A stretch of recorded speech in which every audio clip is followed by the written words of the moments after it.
Good evening, brothers, sisters, and gender norm resistors. It's Friday night, which means it's time for another Pirates of the Geek Vortex podcast. With me, your captain and host, Ollamh. Welcome, welcome, welcome. Just make sure I've got all my stuff going here. Good. Looks like everything's going all right. So hello. Yes, we are back. There were a few questions today as to whether we were going to be doing one today or not. I figured, well, why not? There's no reason not to. So yes, give me just a moment here, and we will go ahead and jump into the voice chat here.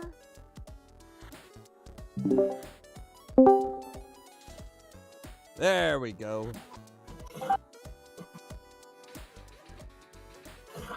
Well, hello. Hello. How is everybody today? Roasting garlic. Yeah. I am, little on the iffy side. Little on the iffy side, okay. Well, I mean, it was my last day at work today, so Yeah. That's understandable. yeah. And the grand going away shindig I was hinted at was, oh hey, let's take you to lunch, just you and your boss. We got you a card. That's okay. Yeah. And then I scared the hell out of our server because she was talking about the tabletop computers. She's like, well, yeah, corporate likes us to use it because it's easier on them. I was like, oh, yeah, it's easier on them. It also means that they don't have to pay you as much. So we had to go into that. She's like, what do you mean? I was like, well, easy. It cuts down their labor costs because you're not doing as much labor and they can easily tax all your tips. Did you not think about this? No, of course not. Yeah, all the lovely little ways that they find to just just kind of nickel and dime you. And most people don't even look at it. And I am going to step away just a moment as I start getting my stuff I'm making done. All right. Actually, what am I thinking? I can switch over Discord on the phone. There you go. Oh, True. while I've still got the big picture up, finally got something in the mail today. Oh, yeah? This thing is freaking huge here, so I'm trying to get it. Yeah, the official poster. No, that looks awesome. Oh, nice. That is what is up on the Spring Tea merch site. That poster, I didn't realize exactly how big it was. I mean, I should have. They put it on there that it's 24 inches by 18 inches. But yeah, that's just, I love it. I wasn't sure how big it was. I wasn't sure how it was going to turn out. But finally when I got it, I'm like, oh yeah, I like it.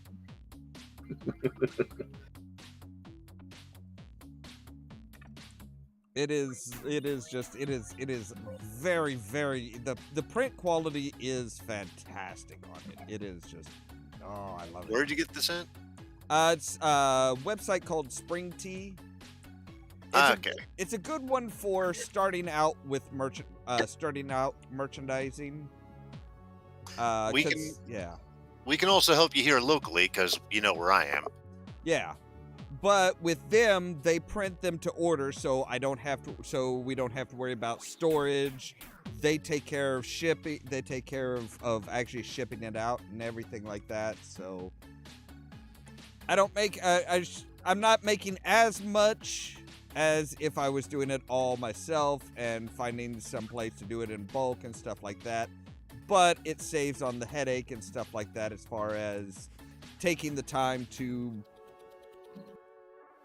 get the mail, to get the right tubes and stuff to mail them out and all that crap. And of course, once you actually start selling stuff, then it gets easier to find places that that will do it at better rates and all that good and wonderful crap. Mm-hmm.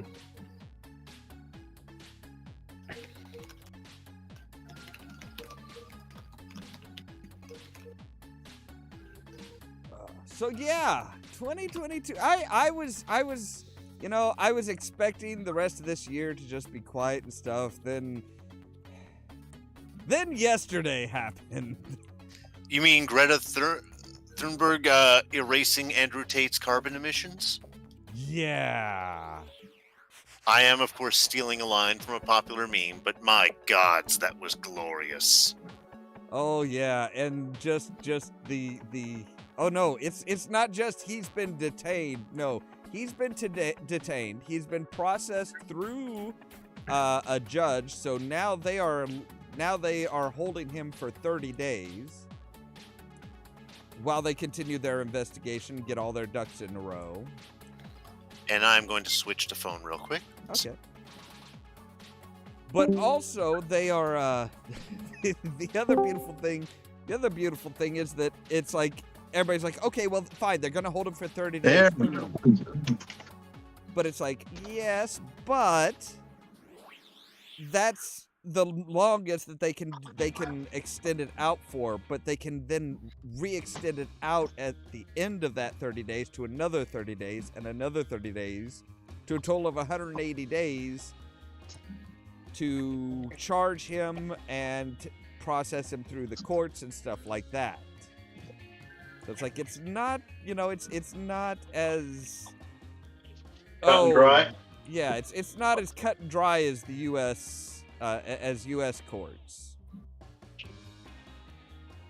Romania is not exactly known for not having a lot of corruption, so Yeah, that's what we gotta look out for, is that if he manages to bribe his way out of this. And he has no shame, so I wouldn't put it past him.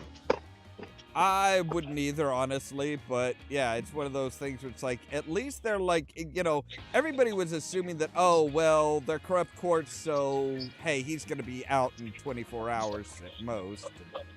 And no, didn't quite get that far. He's in the land of Kochescu, so this is going to get interesting. I love how some of his the person that helps with his streaming and stuff is like a total nutter fanboy. Is like, does not understand how the world works. Like, everybody's calling for Biden to pardon him somehow. Why would he even if he could at this point? Why? Well, because obviously he's, obviously it's a corrupt bullshit charges, right? Even though based on the Romania's law, they he has flat out admitted to it on his website that, yeah, this is exactly what everybody thinks it is. Amazing. So it's like, I don't People. Oh, go ahead. Go on. What I was gonna say. Okay.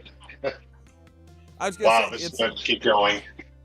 I was gonna say it's kind of like, everybody, it's like on his website, it's like, oh yes, I've streamlined how to get a woman to date me, go on dates with me, how to sleep with them to test whether or not they're good at sex, and then make them fall in love with me to the point where they agree to do porn for the pay sites. It's like, that is exactly what the trafficking laws say for Romania. It's like, emotional manipulation to get them to do porn is a crime in Romania. It's like, that's, you just flat out you admit to it on your website. It's like, how stupid can you be? Stupid enough to not learn the laws of the place he chose to move to? Pretty much. I mean, we live in an era where, I don't know, some of the celebrities who start moving, I don't get why. Gerard Depardieu is now a Russian citizen. And guess who else is? The guy who played Shang Tsung in Mortal Kombat just got his Russian citizenship. Oh, well, Carrie's moving up in the world then. It's a bizarre thing. And no idea what I've not bothered to look and see what he thinks either of them really think of. No, wait, Depardieu does disapprove of the Ukraine war. I don't know about Carrie.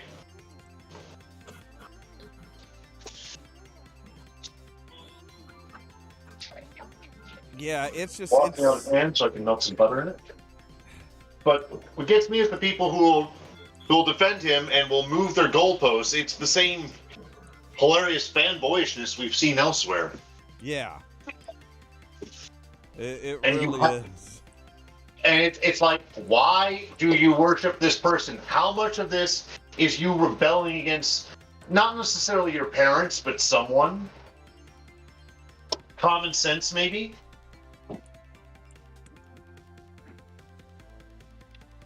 Well, see, I think with the Tate situation, it's very much people are like, oh hey, well, he tells me that the bad feelings that I have, the bad thoughts that I have, are actually good. That is a terrifying thought. I'll go outside. I mean, he literally says, oh yes, women are just there to be to be the prize for alpha males. If I hear one more person, because I used to hear people say that they were alpha males more often in real life, and nowadays I just know that as a cue to get the fuck away from them. Pretty much.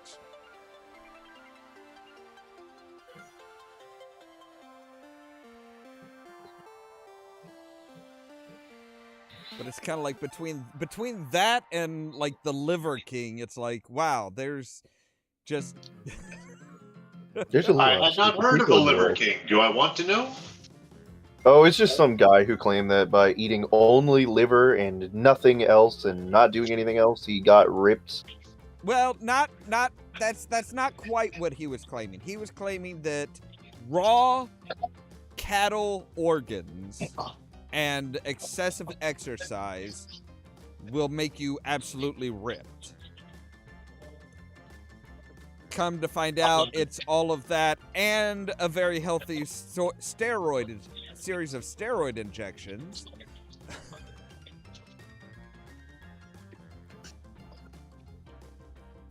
It's the wrestling fiascos of the 80s and 90s all over again.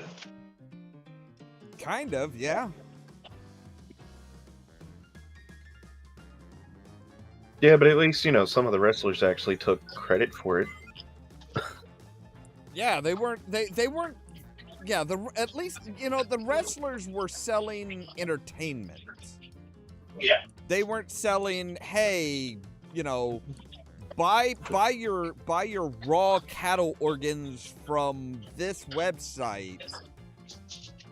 It's officially sponsored by me. This is the group that got me as fit as I am, and basically making a shit ton of money selling a bunch of bullshit. Oh, like an Alex Jones ad. Oh yeah. I mean, that's what both of these people have in well, besides the alpha male persona. Both of them are, both of them are basically they're trying to sell you on their brand of bullshit. Satire is dead.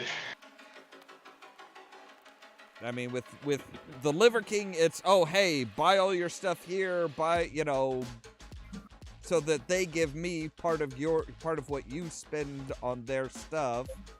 With Tate, it was, hey, subscribe, send me $50 a month and you'll get to listen to me talk at the camera and tell you how awesome I am. And how to be an alpha male, and yeah, just absolute cringe. Yeah. It's a shame Randy Savage left when he did. Ooh, yeah, snap into a Slim Jim. I'm sorry, I can't help it. Don't know. I mean, everybody's got their favorite Randy moment. Mine was personally Bonesaw. I mean, I remember all the stuff going on to him turning heel around the point of WrestleMania 5. Yeah, I used to watch a lot of wrestling as a kid. I wasn't allowed. Never got an answer why, but then again, I was denied 90% of pop culture when I was a kid. I made up for it when I hit 16. I denied myself a lot of pop culture up until that point. I mean, I was already doing Dungeons and Dragons, doing D&D like it's a drug, but I finally started listening to rock and roll about the time I turned 16. It's not a drug, it's a satanic ritual. The rock and roll or the D&D? Both. I was gonna say, I think yes, just yes. Remember, Dungeons and Dragons made Tom Hanks go insane and stab a man to death. What's sad is that I can now technically say that D&D was my gateway drug to rock and roll, and someone out there is scratching their head going, what?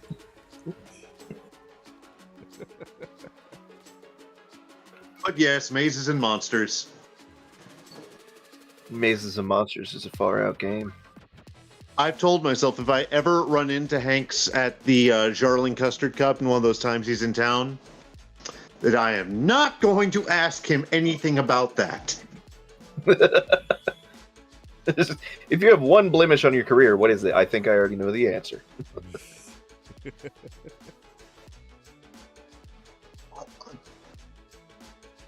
And it's not those damn pumpkin sketches, amazingly. I was about to say, he would say David Pumpkins. I would just, like, sit around the corner and be like, and what about Mazes and Monsters? Hello there, Vile Water, and who says, here's 2022 summarized into one word. Why? Yeah. Accurate. Very accurate. I mean, everyone knew that 2021 was just going to be 2020 Electric Boogaloo. This is just the, you know, the third one. Yeah, 2022 was 2022. Fair. That is very, very fair.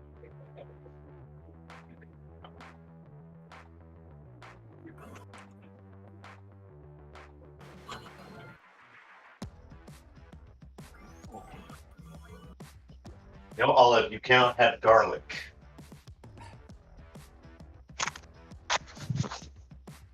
The amount of garlic I eat these days is honestly kind of astonishing. At least we never have to worry about vampirism. True. I usually put garlic in my breakfast. I usually have, well, like tonight when I made I made turkey burgers. It was garlic and jalapeno turkey burgers with turkey bacon. I used to eat so much turkey bacon. With the exception of my ex-fiance, everyone I have ever lived with hated the turkey bacon. I mean, I don't mind turkey bacon. It's just not as good as bacon. I mean, obviously, I've given up majority of bacon now in general, except for the veggie stuff. But Yeah, I miss that flavor. Vilewater says, yeah, his winter break was just bad. Naturally, the storms, also being sick, getting hit with a secondary infection, which was pneumonia. Ouch. Hey, And otherwise, it happens for flu, and it'll happen for COVID. otherwise, the power outages were just annoying. Yeah, that's the amount of different people that have suffered from power outages and stuff. All of North Carolina. North Carolina, Washington,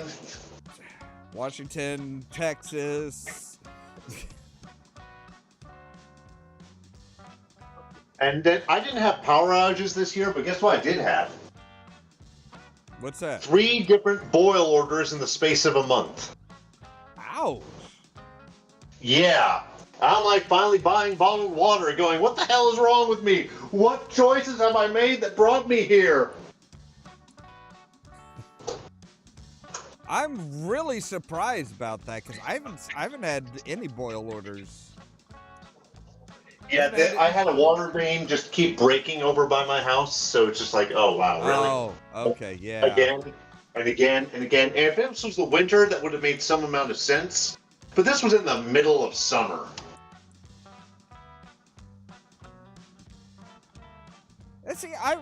See here, at least here in East Central Illinois, we haven't had any power outages or anything really. Knocking on wood right now.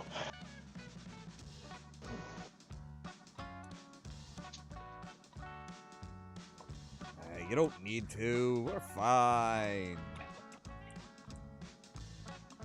Live dangerously, damn it. And of course, me, I've got the radio show tomorrow night, where I am hoping to see you. I don't know. I always hate. I honestly have gotten to the point where I absolutely hate going out anywhere. You would on be- New Year's Eve. You would be the only guest other than me. I did have 2 others slated. I had a couple of burlesque models coming down from Chicago, and that kind of fizzled out. They both tested positive, so. Yay! It's like, no, do not come down here. No, don't. No, that's quite all right. Like, I admire your enthusiasm. Admire your enthusiasm, but no, just no.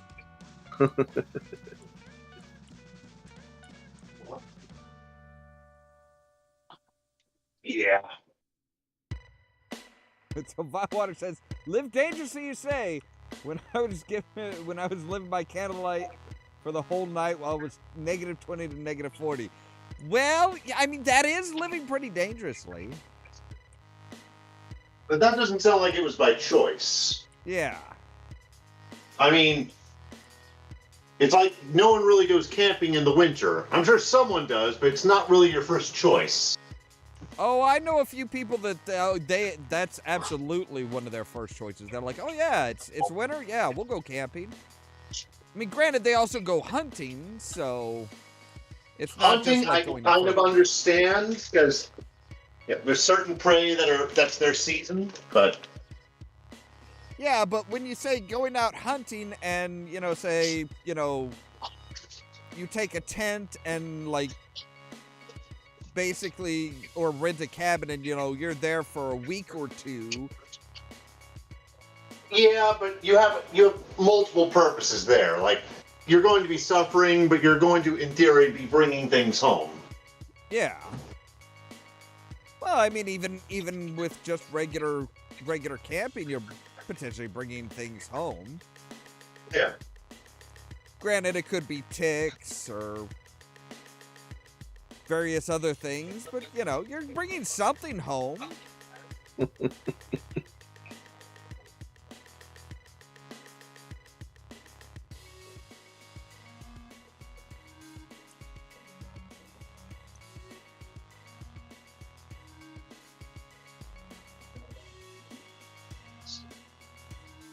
Nine more minutes, I can take the garlic out.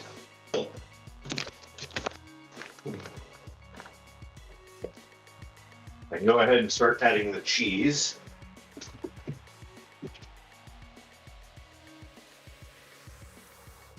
What exactly is it that you're making? Oh, it's pretty simple. It's just a queso dip.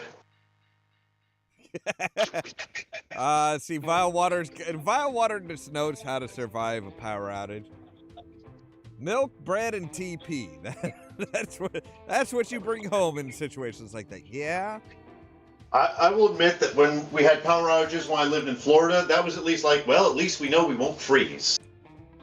True, but at least here it's like, if you have a power outage and you have like, if you have bread, eggs, and milk, you can make French toast. And True, although your milk's not going to last long.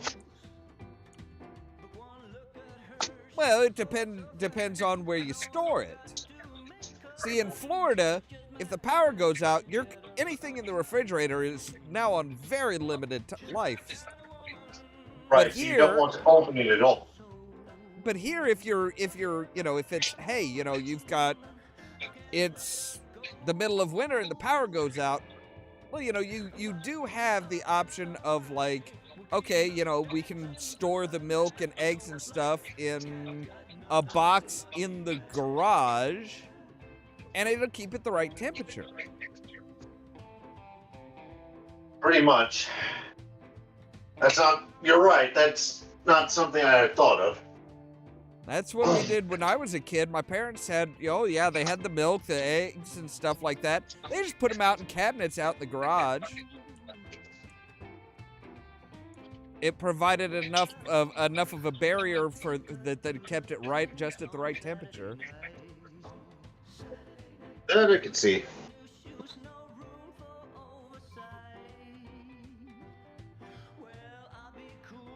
My dog is looking at me like, I want some food. And it's like, no, what's in this food would kill you. That's a no, Olive. Yeah, garlic, not good. Not to mention everything else I put in here. Like, I'm just adding a bit of ranchero salsa to the mix now. It's already got some cayenne pepper. This is a salsa I can only really find. I haven't been able to completely duplicate it yet. Over at the Mexican grocer up on North Philo. Or North Cunningham, sorry. Can't find this stuff in a normal freaking grocery store. Just not enough demand for it, probably. Yeah, it's one of the best salsas I've ever had in my life. Oh yeah, see that's the thing. The stuff that is just absolutely fantastic and is the best, those are usually the ones that you're not going to find in most places because people prefer the general stuff. They prefer mediocrity, especially around here. It's like if I make salsa, I'm making. What kind of salsa do you think I make usually? I have no idea with you. With me, I usually make a lime cilantro one. As I say, I've So known you what- for years. You make just like some of the most random stuff. Yeah, it's still freaking people out with those pork chops I made. Like, that was before I gave up pork, but...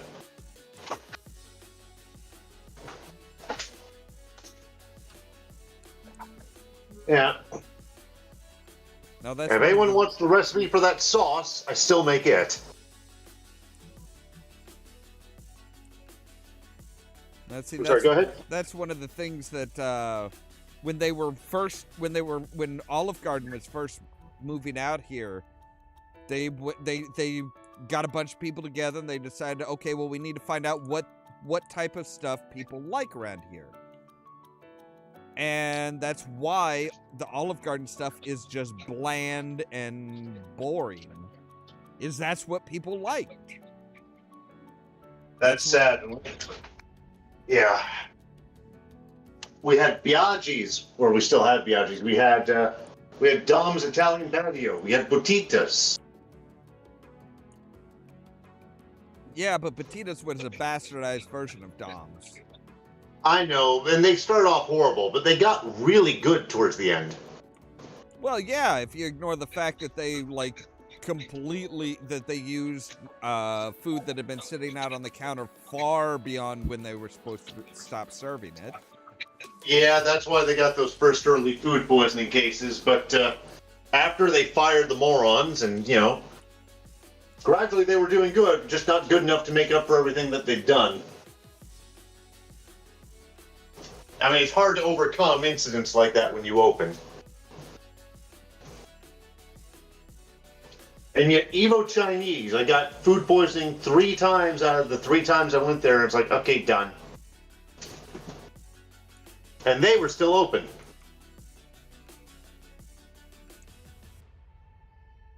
For decades, I think.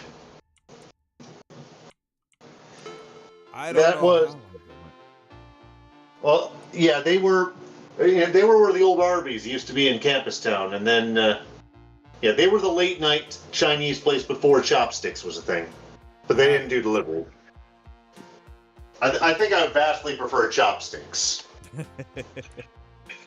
Like, don't get me wrong, the food doesn't taste quite as good, but I've never gotten food poisoning there. That's good. Ugh.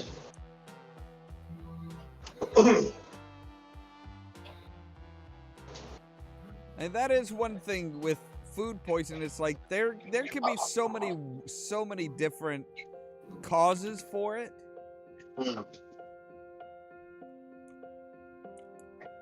That it's like, I mean, it's easy to say, oh, well, obviously it was the food. And it's like, it could be the food. It could be your reaction to the food giving you all the symptoms of regular food poisoning. Hell, I've seen some people that have had allergic reactions that are give them the exact same symptoms as food poisoning. Yeah, a person you and I know was at the Denny's. He said specifically no strawberries in this one dish. Wouldn't you know it, they serve him strawberries and the hives break out damn near instantly. I was to say, I know people that are so sensitive to anything acidic that they can't handle they can't handle anything like even tomatoes. I mean, they can have pizza and stuff like that where it's like tomato sauce, but actual tomatoes, the acid will just Yeah, that makes a fair bit of sense. Because probably the other things they have it mixed in to make the tomato sauces neutralize a bit of that. Yeah. I mean, it neutralizes a lot of it. Like anything acidic will anything. What is it that they put in it? Well, I mean, they don't just use tomatoes. They mostly use tomato paste for that type of thing. So it's like, yeah, there's just not as much acid in it. So it's like, yeah, okay, they can have that, no problem. But yeah, something like raw tomatoes or something like that, and yeah, the acid in it will just really get to them and absolutely destroy them. Yeah, next thing you know, they've got stomach pains, they've got nausea, they've got, like I said, all the hallmark telltales of food poisoning, but it's not actually food poisoning.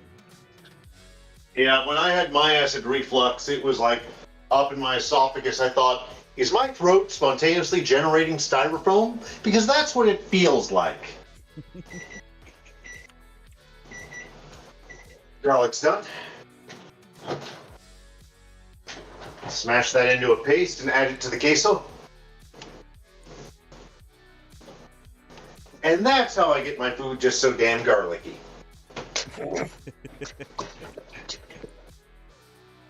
Sounds good to me. Yep. Good food takes time, effort, and occasionally experimentation, which is how I learned about this. What I used to put in quesos and Alfredos was flour. And the reason you do that is so it binds to all the lipids and keeps the thing from curdling. So you have that even consistency throughout, as opposed to giant glump of cheese surrounded by grease. Yeah. Oh. Okay, looks like we've got a comment here in the on the Discord server. You mean the loaded question? I don't know if it's so loaded or not. It is such a loaded question. I like I said, I don't know if it's necessarily loaded or not. I will say this: if you are asking a question of do you think leaving a certain group or something like that is a good thing or a bad thing? If you're asking yourself that and wanting other people to kind of give their opinion, you've pretty much already figured it out for yourself. Yeah, you're just looking for justification at that point. You're looking for somebody to kind of back up what I think you've already decided. Let's take this one step further. Considering who you're asking and the fact that you know both of us from said group, I'd say you've definitely already made up your mind. You're just waiting for us to justify it. I would weigh in, but I cannot see this question. Not to where I'm at. Still in the kitchen. I mean, as far as whether to leave a specific like online group or something like that, you have to ask yourself. You have to kind of weigh the pros and cons. Yes. For myself, the pros of leaving were reclaiming some of my time and being able to actually do what I wanted to do rather than run my life or even part of my life based on what somebody else thought, how somebody else thought my time should be. Yeah, the mental health benefits were amazing. Yeah. I mean, you, like I said, Warhound, you have to decide for yourself what good things come from being there versus what bad things come from being there. From being there.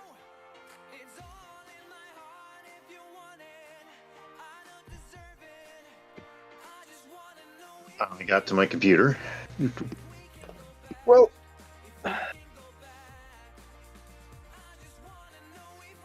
I mean, we both know, as far as this goes, we both know my opinion is rather tainted as far as this group goes. But yeah, as far as what I found, the pros will follow you. Honestly, every friend you've made in that group, all the good that comes out of it, you can find it somewhere else just as easy. Now, if you're asking as far as, you know, okay, well, things that happened in 2022, the good, the bad, the ugly. If you're asking, do I think that leaving that group was a good thing or a bad thing for me personally, I got to go with good. I gotta go with overwhelmingly good. Yeah, I got to go with it was a good thing. People there, specific people there, were not valuing my time. They were trying to take up as much of my time as possible. And basically, for me, it turned out to be basically it really turned out to be a job that I was kind of sort of paid to be at, which is ridiculous. That's basically my radio. We're community funded, so no one has a salary.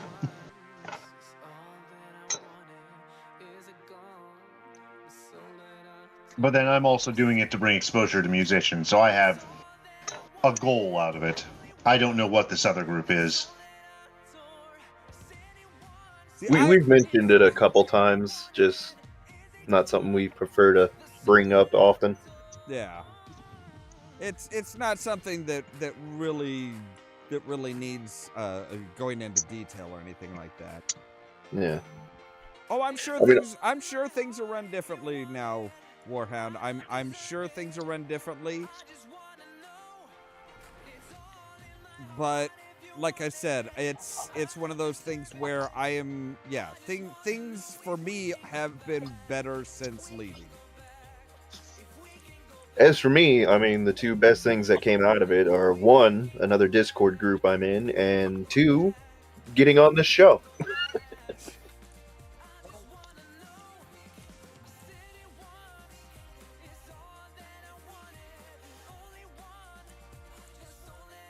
Which actually, I've mentioned at least 3 times today, so that's interesting.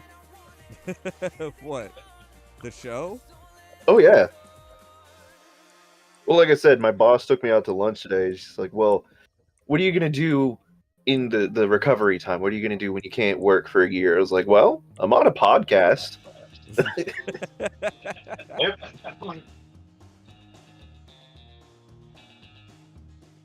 And then I mentioned it again on my Fur Affinity page, just letting everybody know, hey, I'm not dead. I've just been working. And also, I'm on this podcast. Come check us out.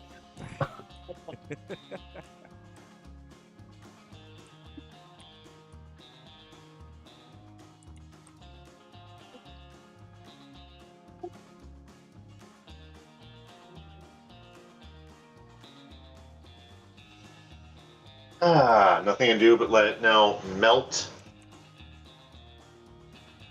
and turn it into cheesy goodness. Yes, cheesy goodness. Dangerously cheesy.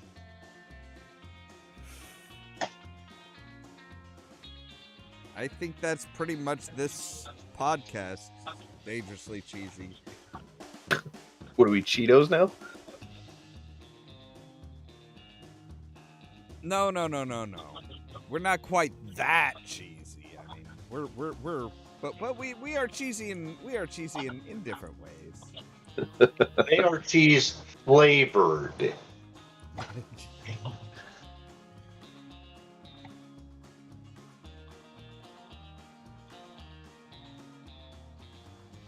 We are the ones who look at it and say, cite not the deep cheese to us. We were there when it was curdled.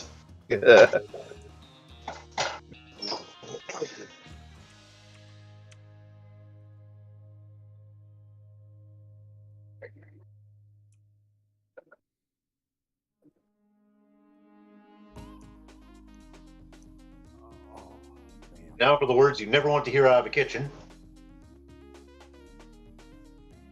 I don't know what that bigger is. whisk. There's a lot of things I don't want to ever hear out of a kitchen. It's true. You put how much of that in? Okay, there's any number of good things there. Especially if you hear, you put how much in, followed by not enough. Well, I was thinking more along the lines of you put how much of that in? Okay, what's the lethal dosage? Point. For me, it's usually you put how much garlic in, not enough garlic. Well, yeah.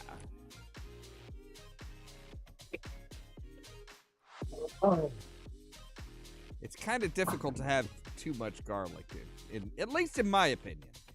I mean, there are people that really do not like garlic, and that's understandable. As a child, I was one of them, but now I've seen the garlicky light.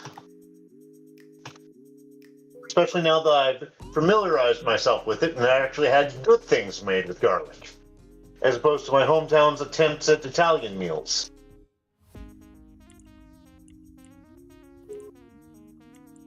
You know, we had an Italian restaurant in Mattoon called Tommaso's that was nothing but Pinocchio stuff wall to wall. Okay. Like, that's all I need to say about that. I don't need to tell you what the food was like. I don't need to tell you who owned it. I just need to tell you wall to wall Pinocchio, Disney and otherwise. Speaking of Pinocchio, I saw the Guillermo del Toro one. That was well, it was a thing. It exists. That was a film. You can definitely tell it was Guillermo del Toro. Well, yeah, it's not difficult to tell his stuff. It's like when you're watching the most recent Doctor Strange film. In midway through, you're going, "Yes, Sam Raimi, I get it. It's you filming this. You don't have to pronounce your chase scenes quite so brutally." Oh, but I mean, the one thing that confused me is that it's set in fascist Italy, but they're just watered down Nazis. Well, yeah. I was like, wait a minute, hold on. Fascist Italy and Nazi Germany, not the same thing. Not technically. But if you ask anyone who saw Life is Beautiful, That was a good movie. Very sad. yes, but it good. was. Brutal ending. I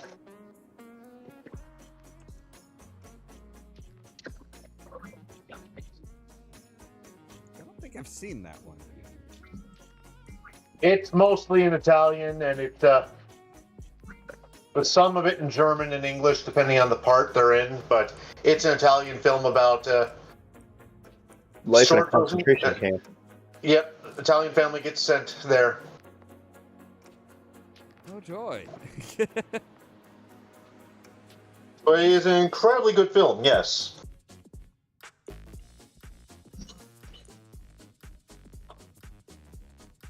Absolutely recommend it. Kind of like Get Out. Does it get uncomfortable at points? Yes, but I still recommend people see it. See, films like that, I just no interest in. I mean, the premise was not exactly what I thought it was going to be. I'll give it credit for that. I mean, honestly, for me, it's like horror and horror movies in general. I don't really like, Fair. but the psychological horror stuff, that's the type of stuff that's like, look, if I was gonna be into horror movies, that would be the type. But you know, If not psychological horror, then at least psychological thriller at that point. Like, say, The Dark Knight. okay, see, that's the thing though. It's like making you feel uncomfortable about the world is one thing, but being just like, you know, no, we are going to make you so uncomfortable you are scared. That's the point. That's not the quite what difference they do. between that is the difference between psychological horror and psychological thriller. Granted. I would have to say Get Out is horror and not thriller, though. So, you're right. But why it's horror is not for the reasons you think, and I don't want to give spoilers, even a few years after the movie has come out.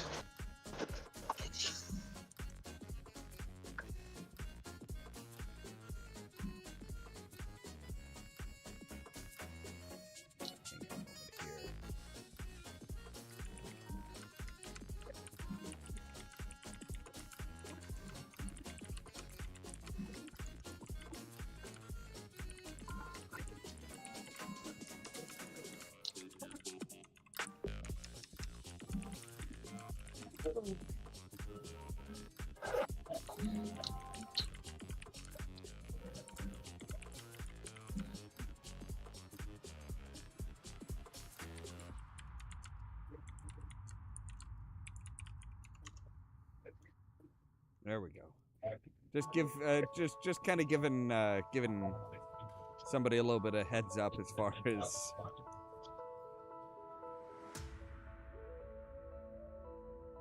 a few things coming up here.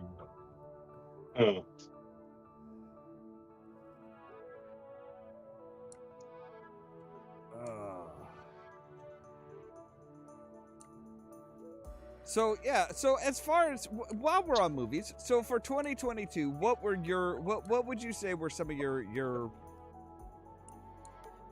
favorite pieces of media, whether it's movies, TV shows, whatever, streaming series, I guess these days. I mean, yeah, I have not gone to a theater myself, obviously, but No, but that doesn't mean that you haven't seen movies that have come out in 2022. it's true. I did see the new Thor. I think that might have been the only flat-out movie I sat down and watched made this year. Well,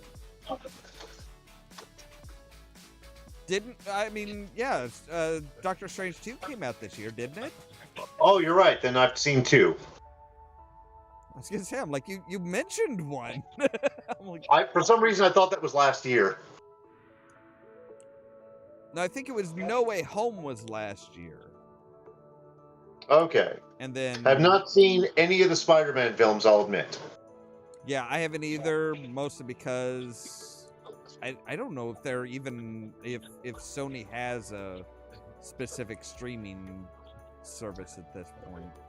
Yeah, I'm like, that whole thing is a mess. Anyway, the rights distribution. I've seen the original Tobey Maguire as far as Spider-Man goes, and that's it. I want to see Homecoming. I want to see the other two. Ugh. I'm just going to have to free up some time and find them. And the library keeps accidentally giving me bad copies. Accidentally. Ugh. I put it in my PS2 because I got the DVD, not the Blu-ray. And lo and behold, didn't work.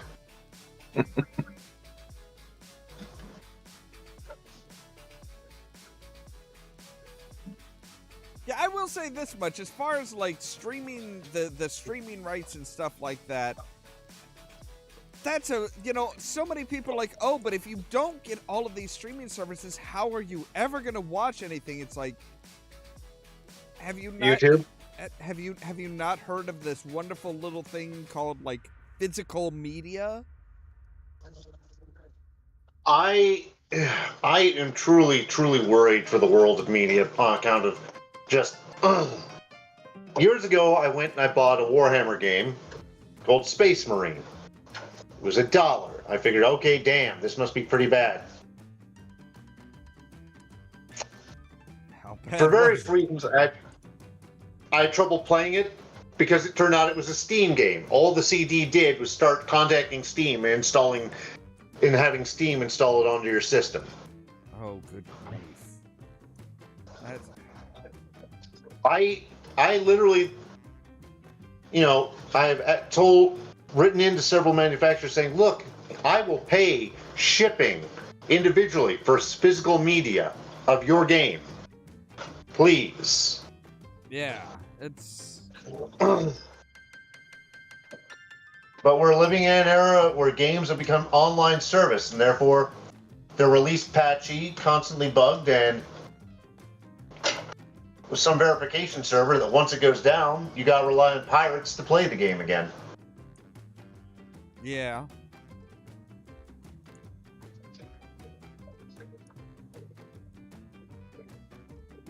I mean, I think there's I would not be terribly surprised if there is a resurgence in the call for physical media before too terribly long. Agreed. Do you know it's very difficult for me to even pay an artist these days for my radio show to send me a physical CD? Like, I'm sorry, I get that you're starving artist. Here, let me buy physical media off of you. I will pay the shipping. I will pay the costs. Why is this just not doable? Even if you're not mass producing, you should be able to get a local print shop and charge me for that. I know, my shop does printing of professional CDs. Yeah, but you know.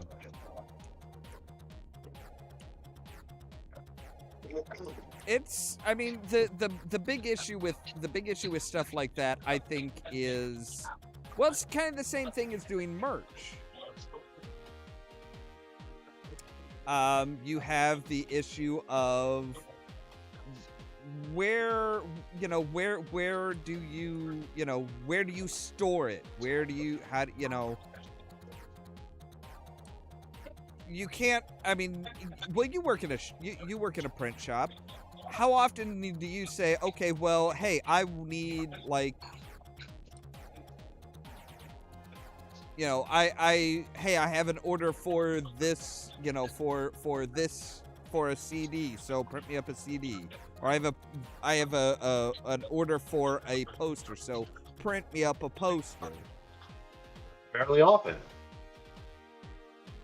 And sometimes it's in bulk for a business, and sometimes individual people do come in and just say, I just want one poster. We go through, we ask them, hey, what kind of material? Do you want textured? Do you want it glossed? Yes, et cetera, et cetera. but my point is if you're selling it, right. if you are selling it, that means that somebody's gonna have to come up and say, hey, okay, I need, okay, well, I need another poster. I need another poster. Right, and it depends on, is it worth their time to get in bulk and store them at their place? Or Do just they to come have up to us whenever they need the refill? I mean, that's the point. Do they have a place to do it? Do they have, what kind of packaging do they have to ship it? Right, I mean, flat storage for some people is going to be a thing for the poster, because they're not going to want to roll it up until it's ready to ship. Yeah. I get that. But now you're talking about CDs with cases. CDs, yeah. I mean, now you're talking about something that's bulkier. Even if it's just a slipcase, I get that. But I work in a place where we have thousands upon thousands of CDs. Yeah, which is great. But now And we admittedly, yes, we have the storage. Yeah, but are you going to store somebody else's CDs for free? So now you have either you store it yourself or you pay somebody else to store it, which is going to eat into your profits. Some things we actually do store for customers for free. It just comes up. But you see what I mean, though, as far as there's a lot of ifs, ands, or buts, and it's tricky. For an individual, it is very, very tricky. It is. Also, in the case of that band, it was just like they never even replied to me. It's like, I'm a radio DJ who wants to buy your music. At least say something. Now they may actually be looking into physical media, finally. Yeah. Like, as many bands out there that seem to sell vinyl, there's a storage nightmare.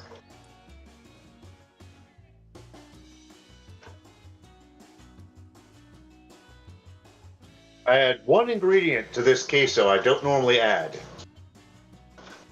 Giardinera.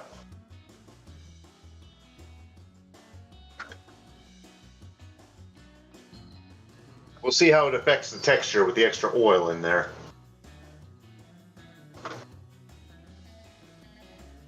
I normally used to add flour to this stuff, but the reason I roast so much garlic is because it does the same thing the flour does, bond all the items therein. Okay. So what about you, Caden? What do you what TV shows, streaming shows, movies, games, whatever? What's been your tops for 2022? Oh, my tops. That's a As hard far choice, actually. Now, please note, I did say as far as like TV shows, movies, and games. Yes. I mean, it's still kind of a tough choice. I like the last season of Stranger Things that popped out. Fear Street wasn't that bad, but that was last year, I think. See, I'm so behind. I don't even know what's current. You know, I did just think of a non-movie I have been watching, and that was Inside Job. Have either of you seen that one? I don't think so. No. No, I haven't. It's Netflix. It's pretty good. It's basically a R-rated comedy cartoon about the inner workings of the deep state. The deep state is our protagonists. Okay. It's just funny. It's like, you get lines like, damn it, now I have to erase the memories of everyone in New York City again, including the rats in the sewers. And those things are bigger than me. We know, we expose them to the alien growth pills. Stuff like that. See, I will say this much. Yeah, I don't know how to feel about. I really don't know how to feel about Netflix these days. That's fair. Netflix has been iffy. I mean, I haven't had Netflix for, God, probably about a year now. But it's like, you know, it's looking at how they're doing their shit. It's like, you know, I've seen so many people bitch and moan about, you know, oh, well, you know, they canceled this show or they canceled that show. It's like, okay. They keep canceling all these shows that I really like. It's like, okay, and what are you doing about it? Well, nothing I can do. It's like, but you're still giving them your money. It's like, if they keep canceling all the shows that you like, why are you even bothering to look up and try and watch new shows that you know that they're going to probably cancel within 2 or 3 seasons?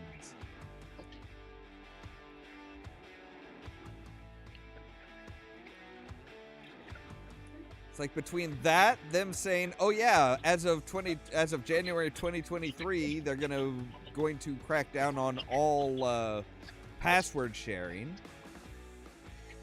It's just like, you know, there's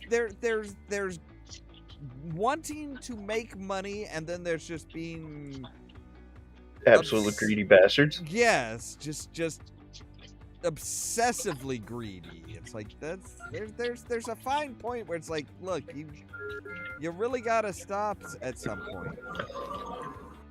It's the thing that they were thinking of adding commercials. I still don't know what the status is on that. That has actually got me thinking to leave. Because, I think, shows come, shows go. That's been the nature of shows even before streaming.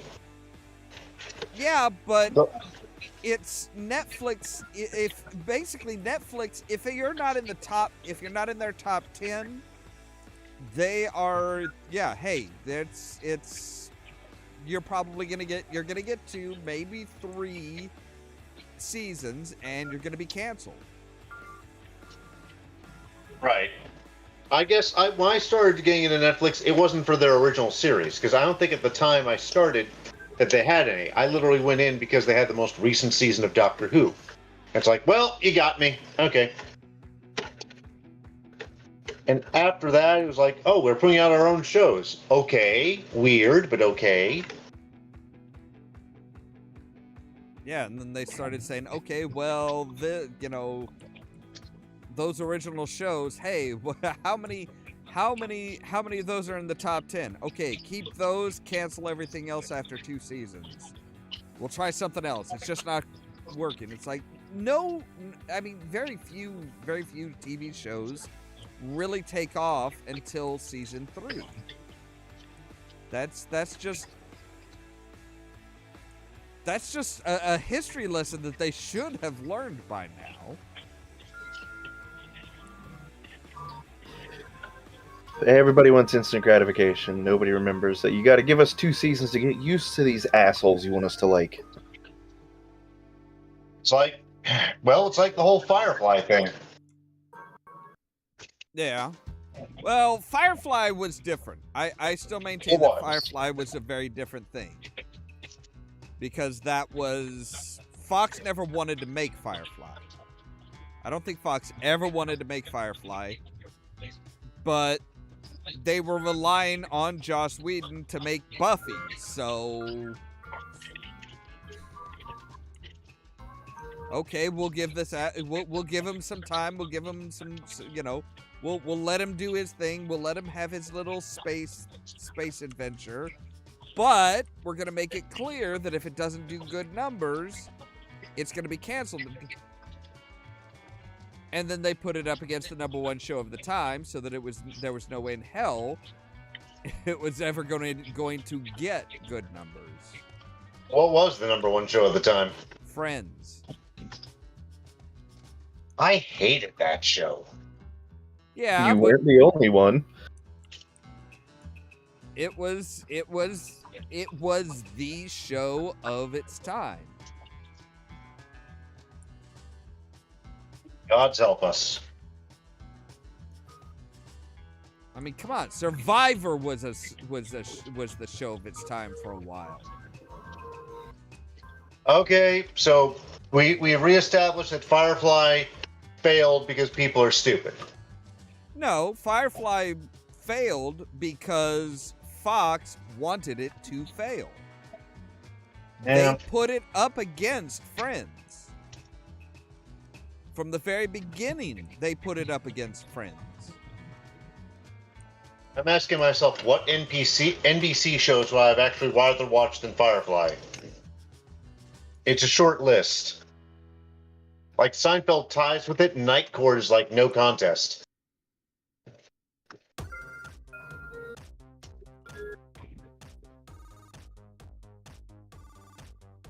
But it's like back in the 80s,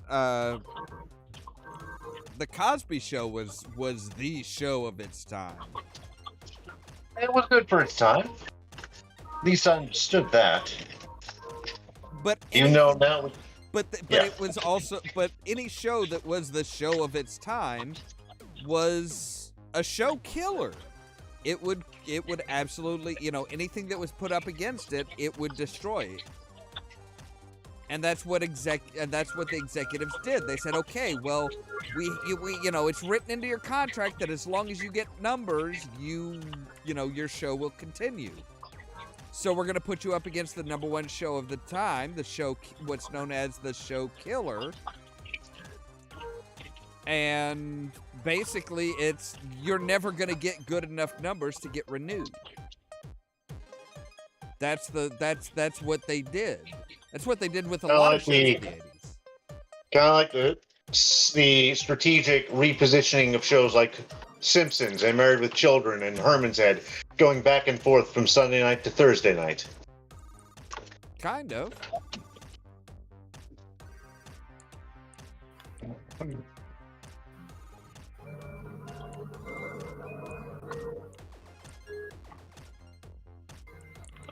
I'm at the point where I'm just waiting for my queso to set in the right consistency as I constantly whisk it.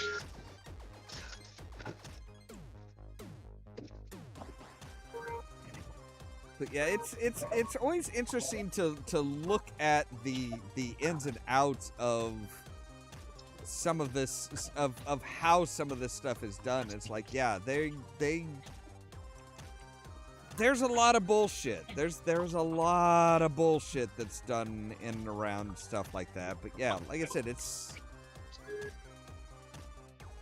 if executives wanted a show canceled, they didn't have to be like, oh hey, we don't like your show, you're canceled. A lot of the show creators would have it written into their contract that it's like, hey, if we turn good numbers, you keep us, period. But they always had a way, but they always knew how to work it so that, no, well, okay, yeah, we'll keep you as long as you show good numbers. But we're going to but we also are going to find a way to make your numbers suck. And then there's internal sabotage. Like, say, the showrunner of Doctor Who towards the end of its original run.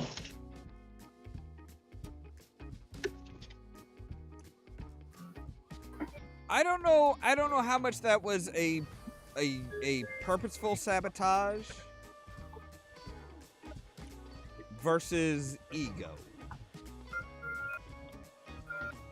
The whole, I don't want to be stuck here running a kid's show no matter how long it's been going already.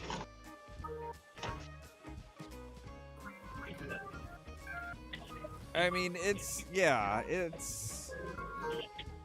at that point, I mean, the common sense thing would be at that point, get out, just quit. Except for I'm sure he was under contract to the point where, yeah, he would have probably had to pay a fee to get out.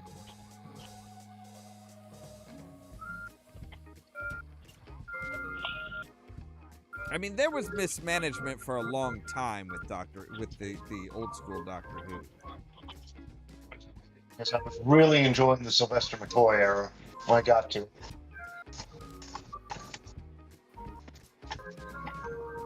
Of course, then to have, oh, hey, you know what? We're going to go ahead and give the rights to the movie to an American company.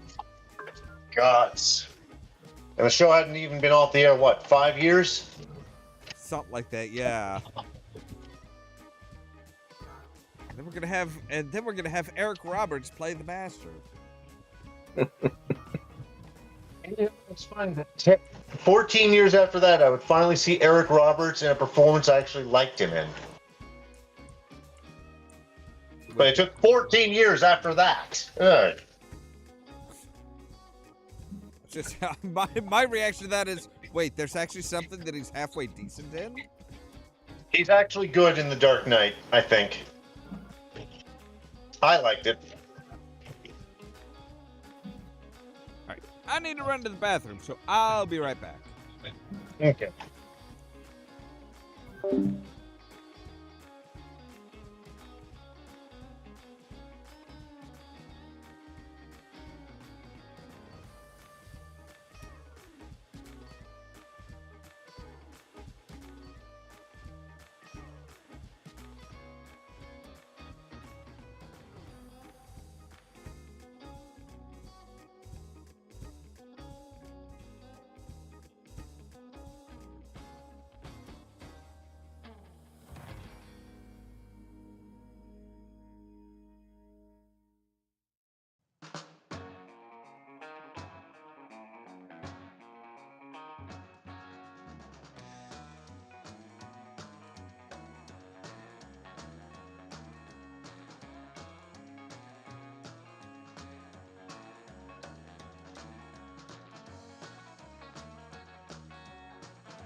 You watched the new Wednesday series? No, I haven't yet. Told myself I'd get around to it. I mostly have Netflix for in case I have guests come over or in case there's something that comes up in their archives that I like, because I'm not there for Netflix originals specifically. So I have to ask, Russ, do you have Disney Plus yet? Yes, I have Disney Plus. I figured you probably would have, but I wasn't sure because I figured, if not, the whole Doctor Sorry Who about that. thing. Let me mute my. I figured the whole Doctor Who thing would probably get you.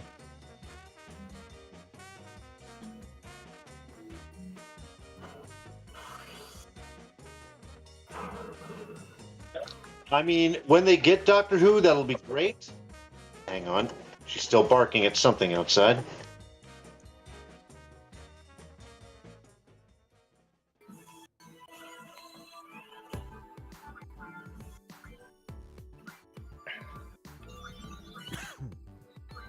Okay, she quit. I'm sorry about that. No worries. Dogs like to bark at things. Any little Yeah, thing. it's just, 10:30 at night. I'm like, what are you barking at? There's no one out there. No, but it could be a possum, raccoon. Probably a cat in this neighborhood. It's a shame it's out there in this. Well, it's not as cold as it was a few days ago, but you get what I mean. Yeah. I was gonna say, it's actually, it's not too bad right now. Yeah, I went and did my show Christmas Eve, and my God, downtown was deserted. It's like, yeah, part of it is Christmas Eve, and part of it is, damn, it's cold. And Olive, stop. Girl, come here. So,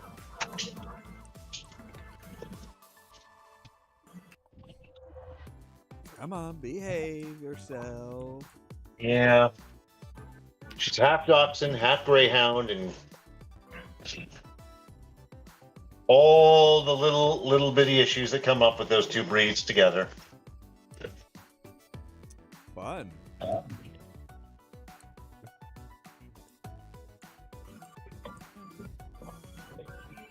Yeah, I was just saying, if you remember those teriyaki pork chops I made years ago at that party, if they make in vitro meat affordable, I'm totally making that again. Okay.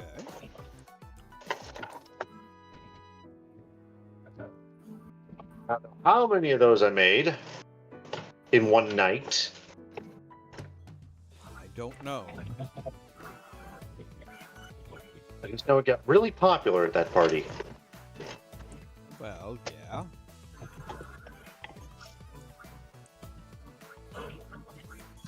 They were good.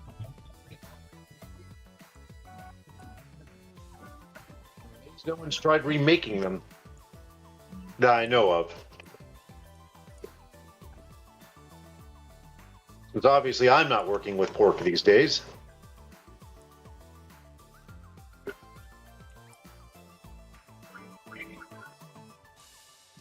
Why not? I won't. Again, not until truly good fake pork comes out in some way, shape, or form. Either made from veggies or grown in a vat.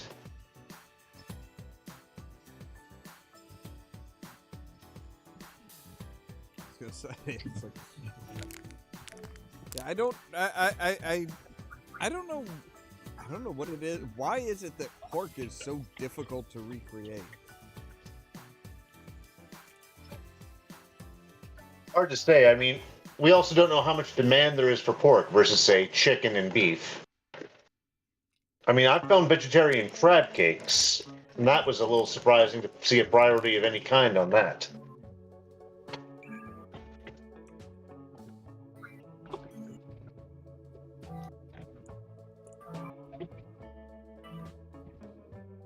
I mean, pork is very, very popular.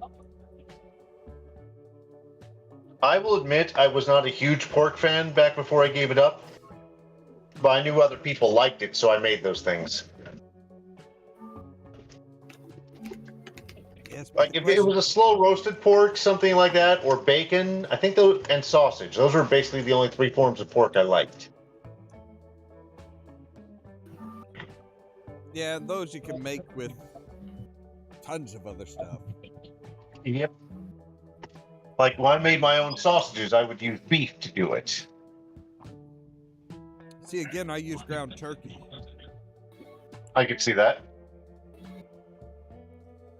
All it takes is the right seasonings, and Yeah. For a while, the food sciences lab at the U of I, they would sell me the blood I needed for black pudding. see, I've never had black pudding. I kind of want to try it. It's I loved the stuff, and honestly, if they can make blood first in vitro meat, that's going to be one of the first things I do. I'm going to grab some of that, some allspice, some flour. Got to substitute for the intestinal casings in some way, but Now, you said allspice, right? yes. Okay, because it almost sounded I for some reason I kind of heard old spice, and I'm like, wait, soap or deodorant in? But when did that become part of the blood pudding? Gives it that minty freshness. Mint sausage, can't do without it. But yeah, it's literally just. Some people will add chicken gristle also. Slow cook it into there. But you're basically just. The core ingredients are going to be the blood, which I was using beef blood, and flour. You could do it without the intestinal casing at all. Just find some sort of mold for it if you wanted to maintain the shape. At that point, the big thing is making sure you got the flavor and consistency. I was gonna say, I think most of the time that I've seen somebody order black pudding and eat it on cooking shows or restaurant shows or something, it's usually been like this square.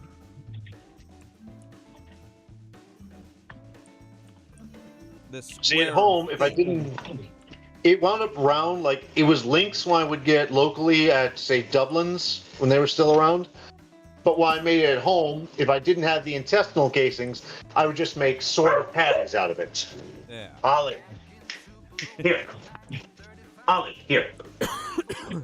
But yeah, I used to have that and bone marrow for my meal. You spread the bone marrow on the soda bread.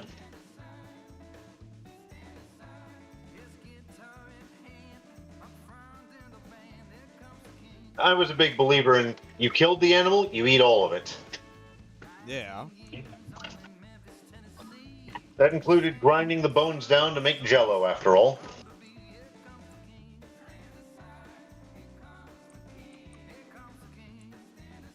I was gonna say it's just if there's something you can do with a bit of with bits and pieces of it, why not do it? Right. Like nowadays, I'm just in the camp of don't kill the animal. I'll take all its milk, eggs, and honey. It astounds me that some vegetarians and vegans have found that what I used to eat is even more disgusting. It's like, I'm sorry, but how is eating the whole animal more disgusting than eating part of it and tossing the rest? Yeah. I mean, if nothing else, the animal's got to be happier with that. The spirit of the animal, yes. It's like you did not die in vain. We drained your veins and turned them into black pudding. Done. I was gonna say the whole, you did not die in vain. Well, I mean, if you're communicating with an animal and say you did not die in vain, you helped me continue on. It's like, okay, but I would have rather continued on. So I would like to think it's, hello, Cal, you helped 15 people continue on. I think that starts to be more worth it. Yeah, but you're still assuming that, the animal was a willing sacrifice. It's like, oh, this many people this many people continued on because of killing me. Yeah. Oh, I'm sure okay. the animal would not care about how many people it saved by, from absolute starvation. And again, back then I was just like, yep, we kill animals, we eat them. Now obviously I start caring, said, nah, I don't want to be responsible for that. I mean, admittedly, it is, kind of the circle of life, but it's like the idea of, oh, well, you sacrifice. It's like, but did it really?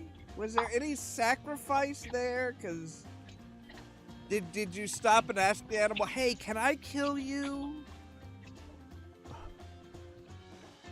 Is it all right if I put this arrow in your brain? I've had one person question my switching over to fake meat, saying, what are you sacrificing to do this? Well, there's no righteousness if you don't sacrifice something you like. And it's like, I'm just giving up killing the animal. That's it. Yeah. What's the problem here? Why do I have to make a sacrifice? Come on, I'm not Catholic anymore. Why do Catholics keep popping up this week? Because they're horrible. I know. What did I do to piss off the my Catholic? extended family too much?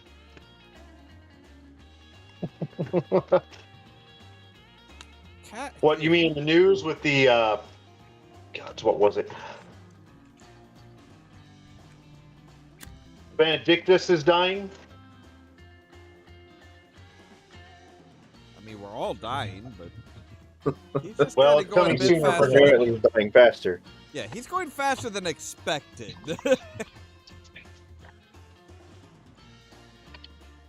I mean, he wasn't exactly young, but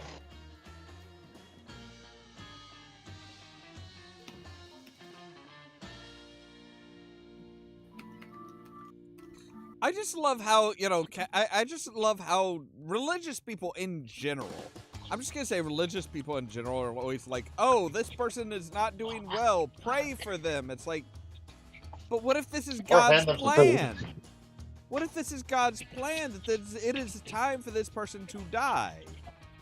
Also, he's a former pope, so presumably, we're supposed to assume that the, 16.5 million plus Catholics have been praying for him every day? But that's the thing. It's like they're praying for him. Okay, but what if it's God's plan? You're asking God to go against his own plan. And that's never gone wrong before. Yeah. It's like everything is planned out. God knows what he's doing. This is all by God's plan. It's like, so why are you praying for anything? see, it's funny you say this. I had a college professor who, during her own college years, was dating a basketball star of her local, college. And he's on a plane, the plane crashes, her boyfriend and his entire team die. It's all very sad. For some damnable reason, while trying to puzzle something out of this, at the funeral, the preacher says, God wanted a basketball team. I mean, It's like, parse this. read the room. It's like, yeah, the loved ones are right there. This is not good PR. Yeah. Yeah, it's just, like I said, it's just one of those things where it's like, every time somebody's like, oh, no, this is bad, pray for them. And it's like, but if it's all God's plan, God wants it to go this way, so... Yeah, bit of a paradox. All right. I will take a photo of this glorious, glorious queso. I will put it in the food talk. All right, sounds good. There hasn't been much, originally there was a fair amount of, at least a fair amount of attention to that. And it's like, Yeah, I need to start putting things in there again. I should too, really. Been cooking things. Olive. I've been drinking a lot of Dalgona coffees I've made. If you want one of those to be absolutely brutal, Uh, I'm not sure what that is. a Dalgona is basically you take instant coffee. Any brand will do. My preferred is Death Wish, but I've been using some Nescafe lately. You take that an equivalent amount of sugar, and then an equivalent amount of scalding, but not boiling, water. And you whisk them together very quickly. I use an electric whisk for this. And the result is a gelatinous substance. Okay. You can then easily steam milk and add to that and make it an extremely, extremely rich latte. And so what I started doing, instead of steaming skim milk like I usually do, was I went to Costco, picked up the really good eggnog and steamed that and added it.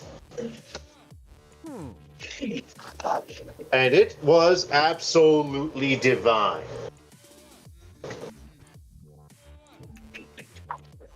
See, I see. If I were to do something like that, I think I would feel guilty without adding the alcohol in. And I get that. I'm one of the few people who likes the eggnog sans alcohol. I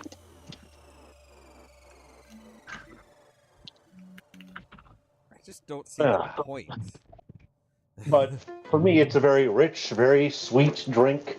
It's got bits of savory, bitterness, sweetness, everything right in there. Protein, fat, and carbohydrates in perfect harmony.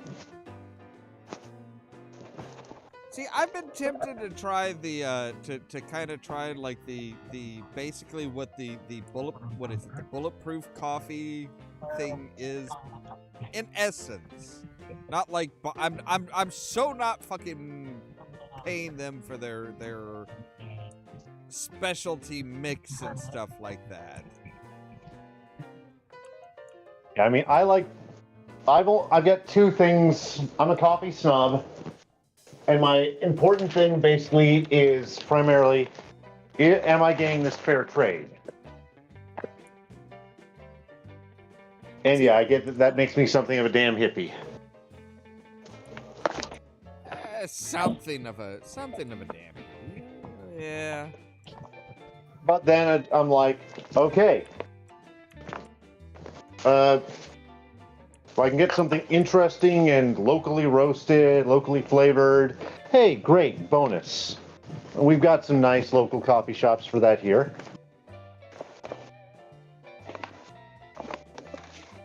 I don't just mean coffee shops you drink at, like I go to Walnut Street a bit. See, now the basics of the bulletproof coffee is adding fat into the coffee. Okay. Like we do this when we add some milks. But the apparently the very basics of it is like in a cup of coffee, mix in or blend in a tablespoon of butter. Oh, the Ethiopian style. I should explain. When coffee first started in Ethiopia, it was traditional to mix in some yak butter. That's what I've been told anyway. Okay. I've tried that at an Ethiopian cafe or restaurant. It's not bad. It's not my first choice. It wasn't horrible. And I'm going to switch back to my computer for Discord. Okay.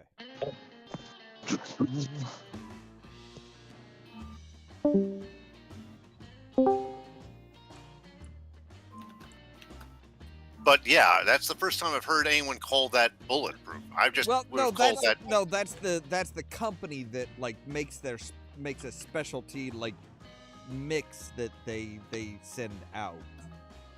Okay.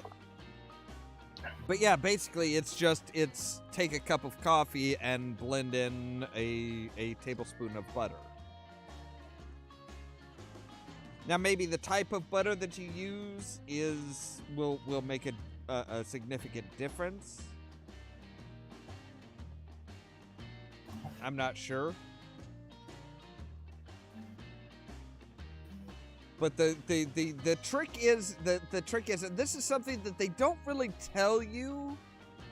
I haven't seen anybody really like say like that's kind of been advertising this type of stuff has really said, but it's like there is a trick to it.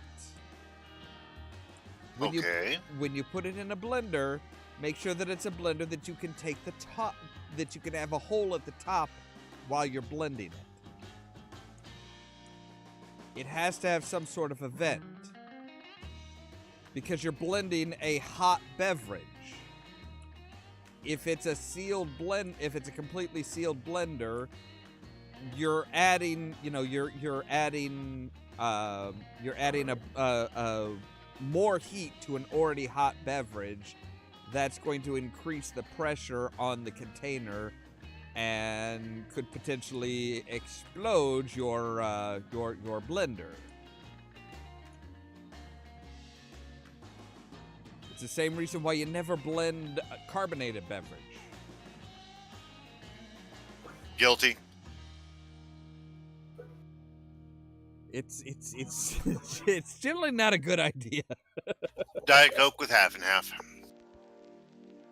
But if you have one of the blenders that has like a center part in the lid that you can take out, where you could, basically it's intended so that you can pour something into it while you're blending.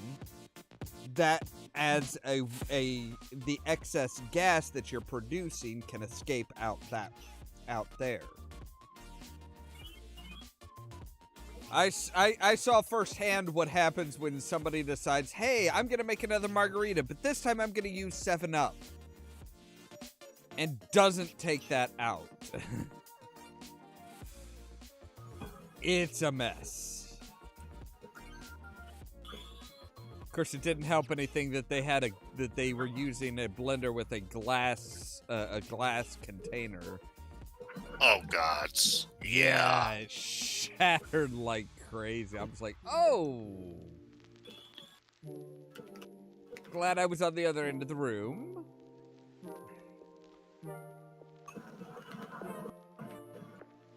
For when you wanted the low-key, not quite as dangerous version of, I put a frozen turkey in a vat of oil. Yes.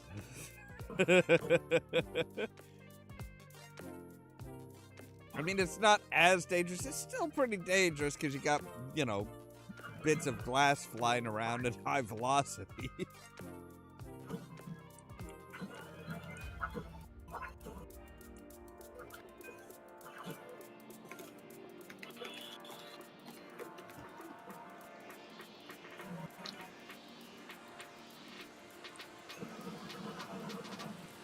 So I decided yesterday to look up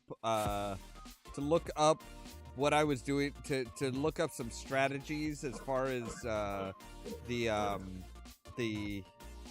Plague Inc. Evolve game. You need a strategy for this? I did for winning the game as a fungus.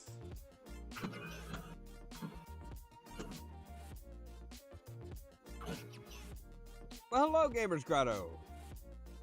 Yes, I saw the message as far as you having a headache. No problem. Trust me, I understand headaches. But yeah, I did need I couldn't figure out what I was doing wrong with the fungus.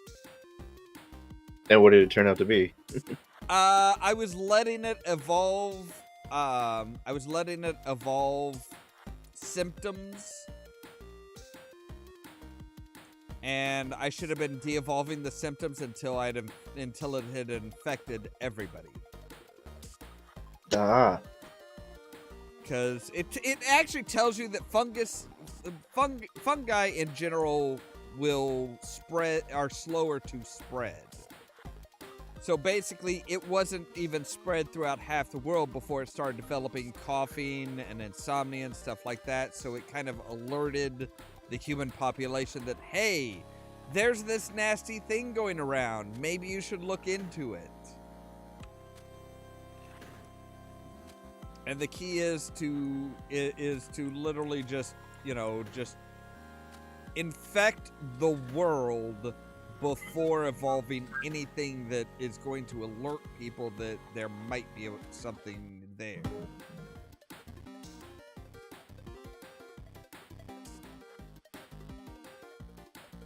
So I've decided that's what I'm probably going to wind up doing tomorrow, is at least for part of tomorrow, is going back to that and fucking beating it as a fungus. Because we've killed the world with happiness and love. We have to kill it with hope.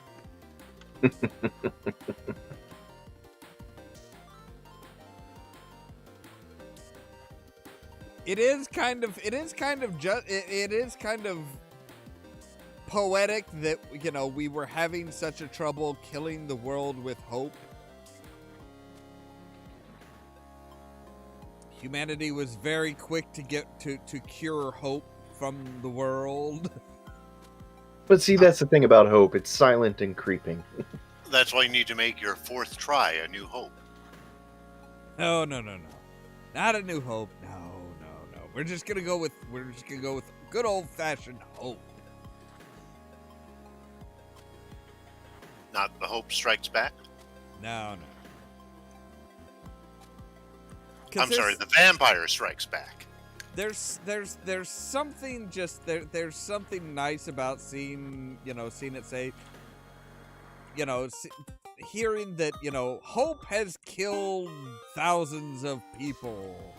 It's like, yeah, that sounds about right.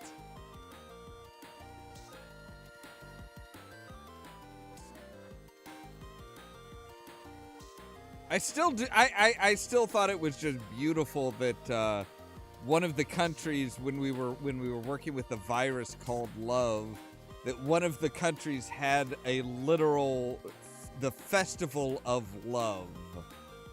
And it's like, wait, they're having a festival of love. That is literally the name of my virus. It's like, they just, okay, yeah, have a festival of love. Spread the love all over. Be my guest.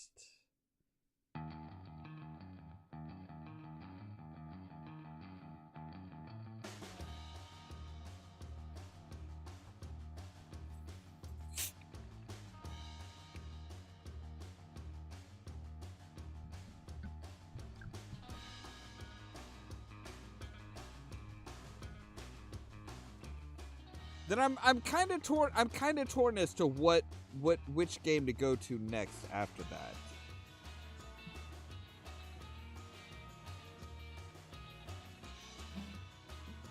Because they've released a few chapters of oh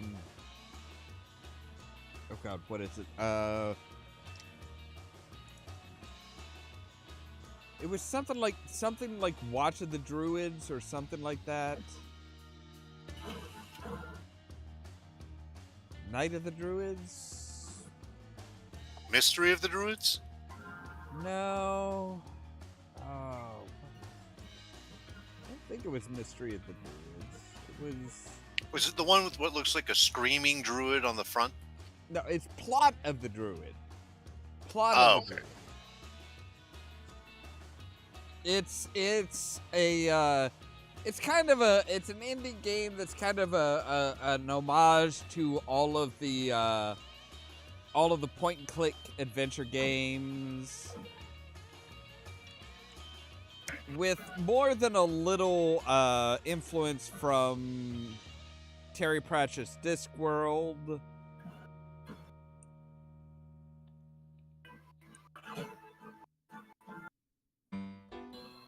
Okay, because my mind did go to the actual Mystery of the Druids game that came out in 2001. So I'll have to look up Plot. Yeah, this is a very much a newer game.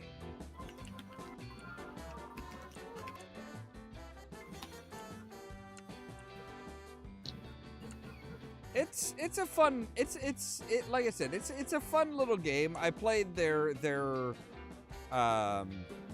prelude to the actual game. They released that as as a standalone like demo. And that was a lot of fun. It was a lot of fun.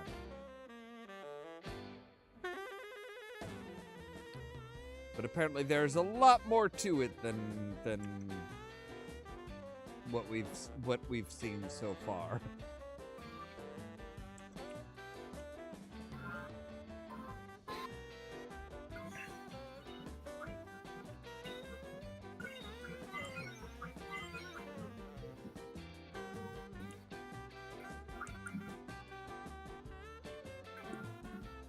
Sounds like somebody's playing a match 3 game. I am not. Something like that. What are you playing? The Final Fantasy VIII Remaster. Ah, okay. Just like all the like rings and stuff like that. It's like all the ringing and stuff like that. Just yeah. For some reason, that's where my mind went. It's like No, as I was describing to Wrestling, I started playing it a couple days ago and realized just how broken these summons are right off the bat. I was like, wait a minute, I can get all my high-level magic at level 6? What? Wait, a game that's broken? No.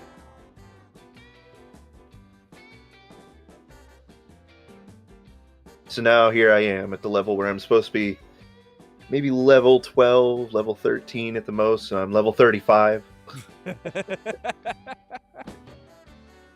I mean, that's not a bad place to be.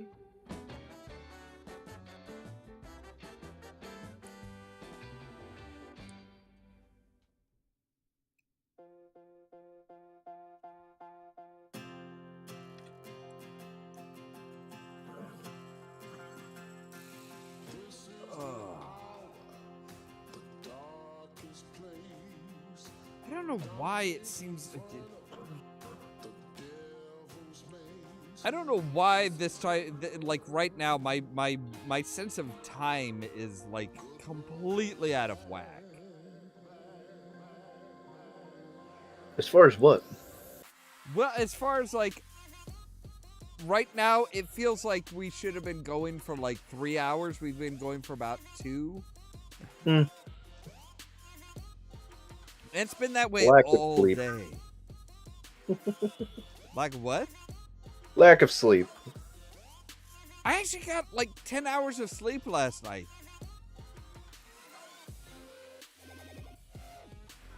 I don't know. Maybe it was the fact that I went out for a little bit last night. Out to the Goth Industrial night last night and like actually saw other actual living people.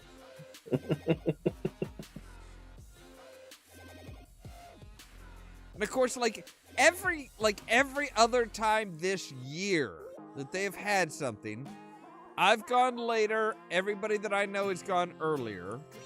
This time, I go early.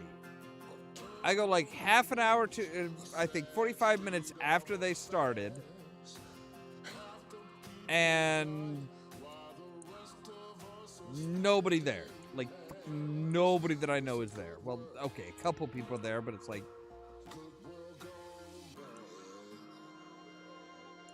And apparently, like, after I left, that's when everybody decided to fucking show up. It's like, really? It's like, you guys are always like, oh no, nope, we're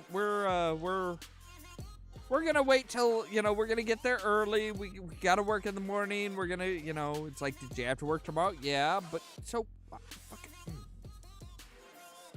people just generally suck, it seems.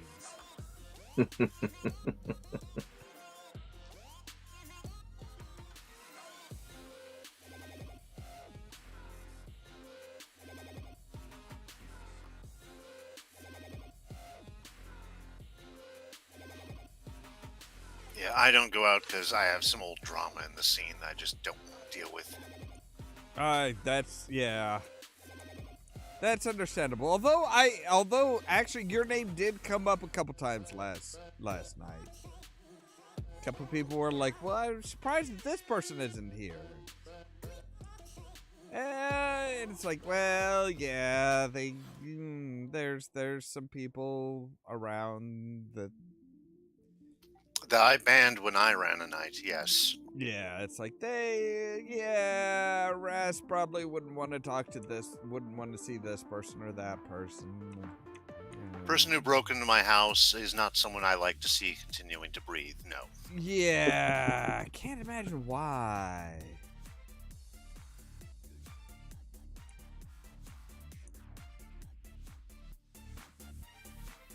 Well, you can't say we're a boring bunch.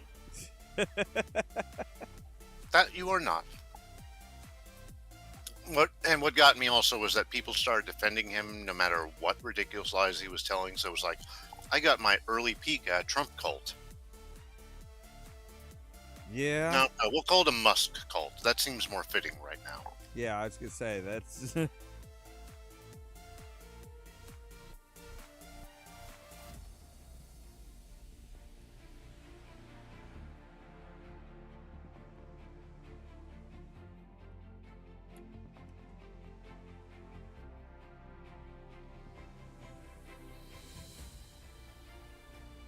And yeah, he is like there every single time. And I've told the people who want me to come, it's like, no, this is why. Yeah. There's a reason. There's a reason. Well, why can't you just put it behind you? I will say to my dying breath that can you be the better person is code for you standing up for yourself inconveniences me in some way. Yes, Yeah. I've said that very long time. Yeah, it's. I mean, I was talking about it with one person. They're like, well, I don't have a problem with this person. I don't really know this person. I never got to know this person, but it's like I don't hold anything against. It's like the problem is that person is very quick to just shrug anything and everything off, and expects everybody to do the exact same. And it's like there's no it's completely illogical that anybody would shrug off some of the shit that they've done. It's like, but they wouldn't, they're not gonna like spend time just,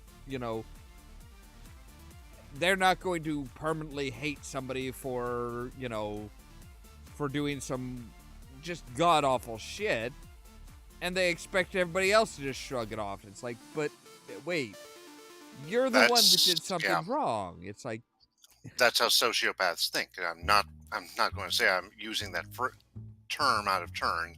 That is literally the case here. Mm-hmm. When you are literally a person lacking empathy, you do not understand why the rest of the world doesn't think like you. Yeah. I know a few people like that. But those are psychopaths, not sociopaths. Well, the terminology. No. The terminology is if you were born that way and it's a inborn chemical thing, you're basically a psychopath because you never had the opportunity to develop normal emotions. Yeah, you don't know it. You have the inability, but a sociopath has the ability and chooses to ignore it. Or a sociopath could have been damaged by trauma, chemical abuse, etc. But the point is they had that moral and ethical compass that is inborn, and now they don't. Whether by personal choice, i.e. rationalizing their conscience away bit by bit, or through trauma that is truly heartbreaking. I've always heard that the main difference between psychopaths and sociopaths is the psychopath,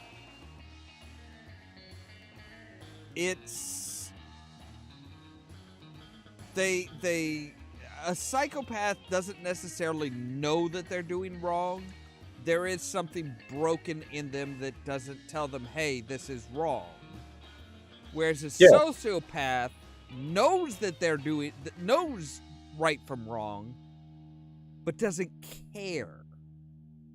But yeah, and that's exactly how I learned it in school, was that a psychopath doesn't have the ability to empathize with what they're doing, whereas sociopath can. They just choose not to care. They're just like, yeah, okay, I understand where you're coming from, but who gives a fuck?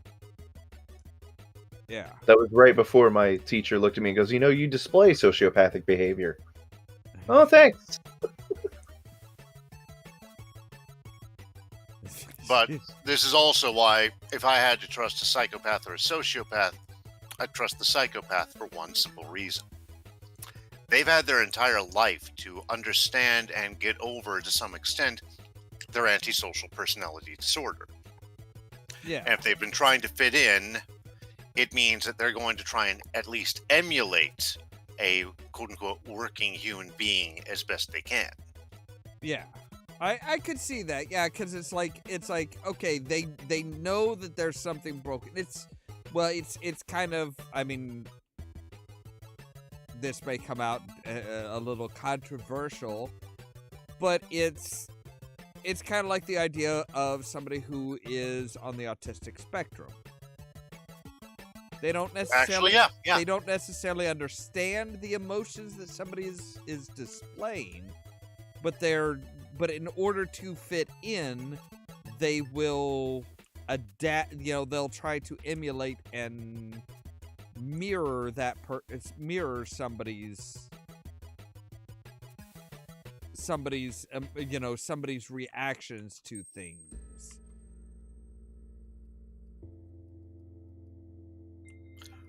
Pretty much. I mean, let's say one child is, discovered to be a psychopath at a very young age, and another is discovered to be somewhere along the spectrum. And you work with both of them in some way to get them to see, this is how the world reacts. This is how we would recommend you react. And granted, the psychopath gets and we'll be keeping a freaking eye on you while they're at it. Yeah. Again, it's one of those things where it's like, it's kind of the question of, are you trying? Do you have any interest in, not, in understanding people, or are you just like, yeah, fuck it, whatever, I'm just gonna do my thing? I mean, that could, there are some people in both situations that would just be like, I don't understand this. I don't really want to understand this. I'm just going to stay away from people. Which is, for either of those, a perfectly rational thing. It's like, yeah. The sooner I can get away from people because I don't get people, the better. Yeah. Not necessarily healthy, but understandable for either of them. Yeah. Like if the psychopath says, I just don't want to deal with non-psychopaths, you know what? I get it. Great. And the very ironic part is that they would probably wind up being great friends with one another. Simply because both of them, like, they speak their mind, they're blunt, they're open, they're honest, they don't understand why people react to certain things a certain way, and it's like, yeah, I don't understand this. Well, the psychopath might not be blunt and honest, but Might not be blunt and honest, but it's one of those things where it's like, when you're faced with a world of people who just seem to innately understand emotions and why people act a certain way in certain times and stuff like that, and then you find somebody who also just doesn't understand why the fuck are people like this. It's like, okay, so you get it. You understand what I'm talking about. Cool. You're at least somebody that I can talk to about this stuff without somebody being like, well, how can you not understand this? And in Psychopath's defense, I should also bring up that there is such a thing as cognitive empathy and cognitive morality. I.e., forcing yourself to adopt certain norms and trying to ingrain them into yourselves. If I can use a couple of metaphors for that, one person I've talked to likened it to installing firmware on a PC to emulate. Well, yeah. I mean, and that's one of the big things with that, I think, would be the idea of, hey, I don't want to do something that's going to put me in jail. So I have to understand why, I have to understand the boundaries. I have to at least know what the boundaries are and adhere to those boundaries. Because And I don't want to go to jail. Right. Now, a lot of people, psychopaths and sociopaths alike, are of the opinion that I can get away with it. No one's as smart as me. So there's some Dunning-Kruger in there. Depending on the IQ of the person in general, there is some truth that a lot of people with this disorder are not that bright, and hence they can't fathom the idea that someone might be smarter. Yeah. And now we're getting into territory where we might want to pause. True. Well, I will say this. I think that general attitude tends to come more from sociopath than psychopath. I would agree. Simply because the idea that, oh, well, it doesn't matter. I know the difference, but it doesn't matter. Because I'm, whether it's, oh, well, it doesn't matter because I say it doesn't matter, or it doesn't matter because who's going to be smart enough to catch me? I think it's an even spread because of the fact that, like we said, psychopaths will often try to mask their behavior, and that can lead to them thinking, oh, well, I can pass. Nobody realizes that I don't, show this behavior, or I don't actually empathize with them. So obviously I can get away with more. Whereas a sociopath will just be like, I really don't give a shit if people figure out what I'm doing. But remember the difference. A psychopath probably isn't going to realize that what they're doing is wrong. A sociopath knows that it's wrong. A psychopath doesn't necessarily recognize that it's wrong. So it's not so much a, oh, well, I can get away with it, as, oh, wait, so when somebody when somebody butts in line in front of me and doesn't say anything to me, I can't stab them in the neck with a knife? You're telling me that was the wrong thing to do. A sociopath would be like, oh no, I know it's wrong, I just don't give a fuck.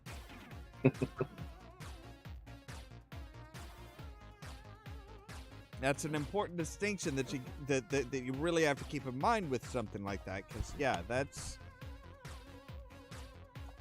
I'm reminded of the Leopold and Loeb trial. It's about a 100-year-old court case. Two individuals who really thought high of themselves, convinced themselves they were basically Ubermensch and that they could fool everyone else and get away with a murder. They did not. Again, I would say that's more sociopath than psychopath.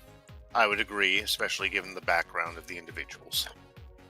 I mean, just without knowing the background or anything like that, just the fact that they knew what they were doing was wrong, but they thought that they could get away with it. They did. And yeah. That's kind of the whole idea of, oh, well, I'm so brilliant, I'm smarter than anybody else in the room. That is very much it can be a toss-up between being, unknowing and no empathy as far as a certain level of autism, or it can be just, straight up sociopath that, hey, I know so much more than you do.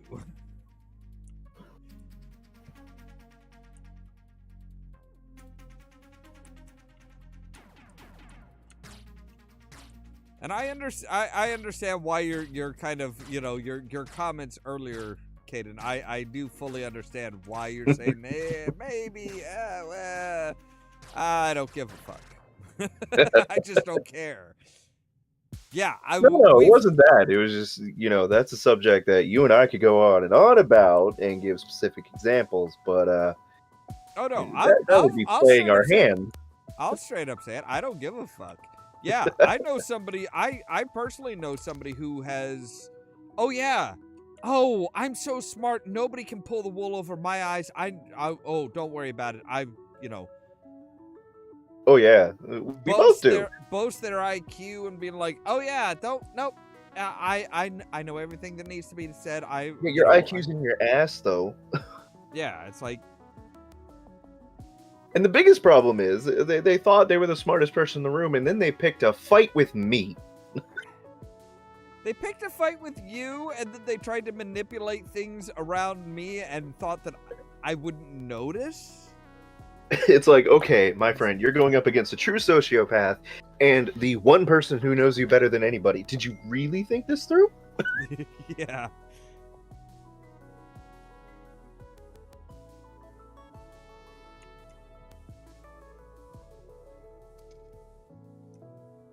But yeah, there's some the shit that some people will do, and and to be fair, it's like, they don't realize. There is a certain point where it's like, I don't know how, they don't realize what they're doing is wrong, but it's like, how can you not?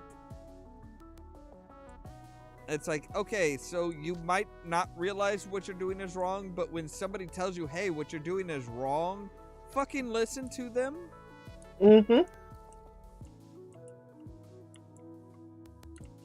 Don't just say, oh, you don't know what you're talking about, and just keep going.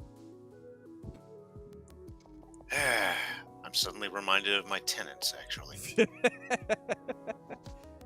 It's amazing how many people there are out there that are like that.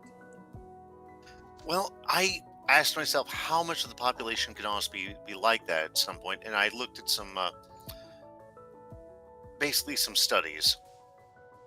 These were trying to measure who all, like, ratio of the population that has antisocial personality disorder, not differentiating at all between sociopath and psychopath. So that seems to just be how these tests or these surveys work. And I was seeing numbers all over the board. 1% of the population, and at one point a whopping 4% of the population, which on my most cynical days I'm likely to believe. So I took all the numbers I looked at, I said, screw it, let's just call it 2.5% of the population and call it a day. I mean, that's one of those interesting things that it's like, I mean, as we get to the point where it's like, okay, so we understand more and more of different social problems, social interactions. It's like, okay, so we're always learning more and more, and it's like, the big thing is like we are also understanding that, hey, you know what? We way underestimated shit.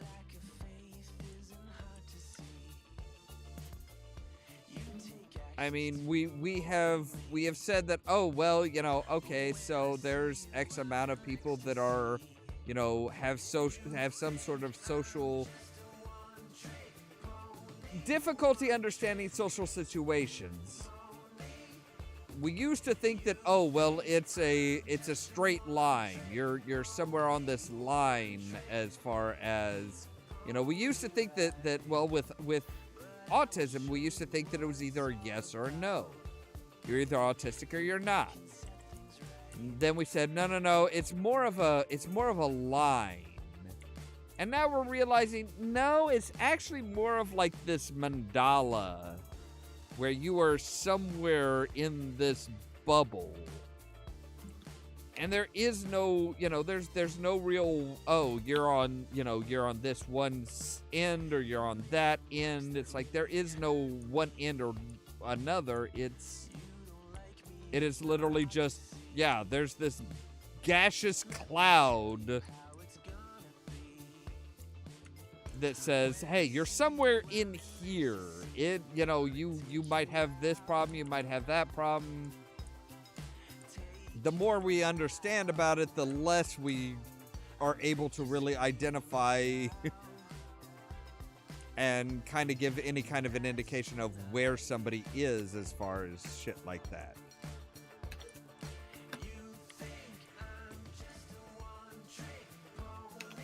So it's like it really depends on how far back, the numbers that you're looking at.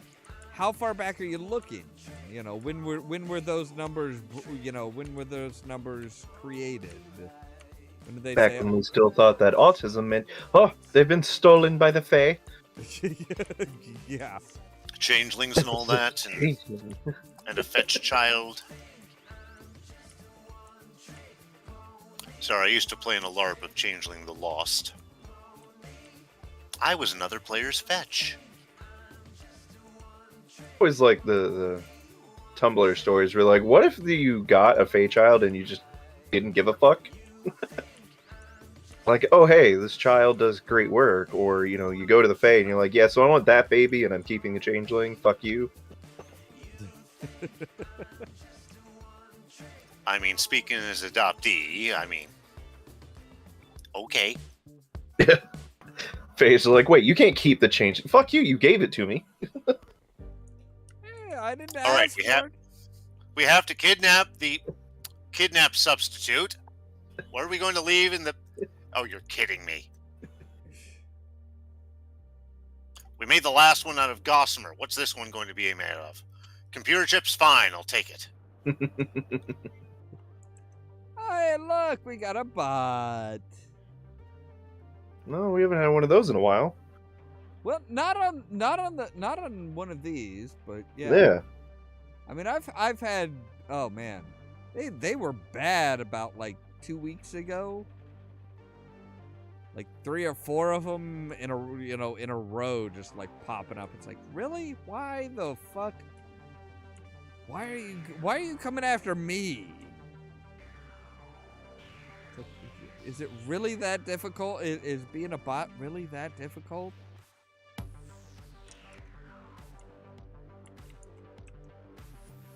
It's funny. So I get, approached by bots all the time on Snapchat, sending, nude clips, nude whatever. So I finally answered one back with, hi, I'm a minor. Oh, I haven't seen an account deleted so God's forsaken fast. So I tried it again on another one, and there was just no response. So some of these, they're all automated, but some of them, there's someone keeping an eye out, and some of them just like, nope, don't give a fuck.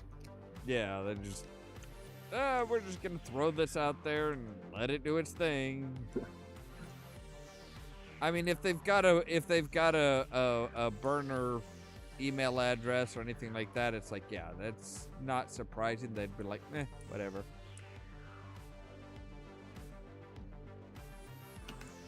If they're actually trying to gather, trying to get money and stuff like that, then it's like, oh wait, no. This one's tied to an email address that's actually drawing in money. We don't want it. It's kind of a cost analysis thing. It's like, okay, so how much money does this account bring in? Nothing? Fuck it. Who cares?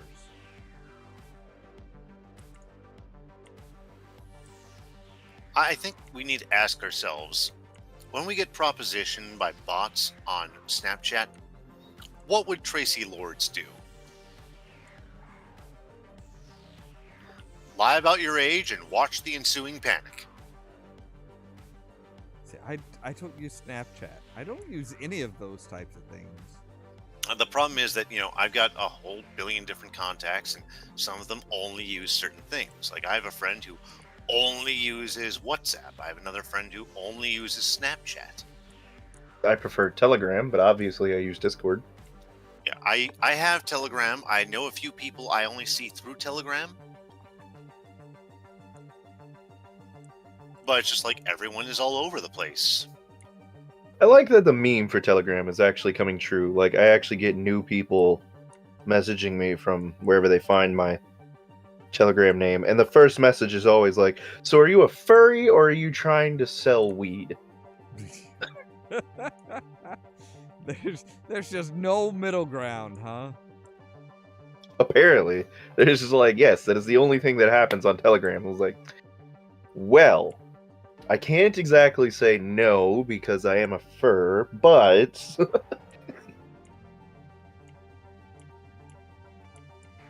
See, at least around here, it's like, why would I be trying to sell weed? It's like, it's a...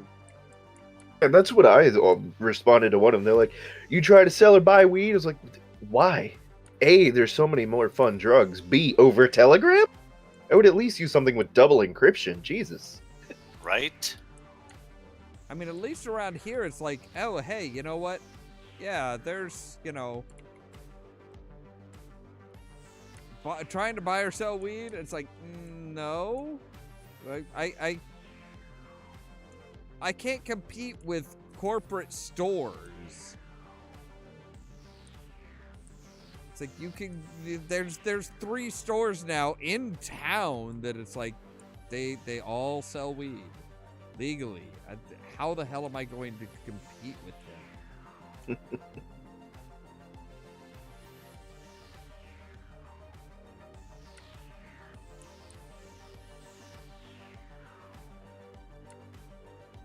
I love the. I gotta say, I loved the people that around here that were like, oh, but they're gonna tax it. It's like, okay, what the hell do you think they were doing when they were, hey, you're found guilty. Your house was involved in the sale of weed.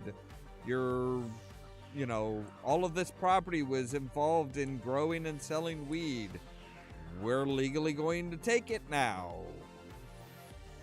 It's like, what the hell do you think that was? That was a form of taxation. That was a form of recuperating money for the government.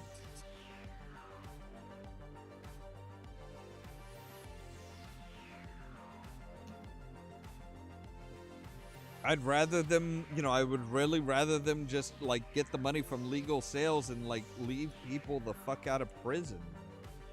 Maybe I'm a little weird that way. I don't know.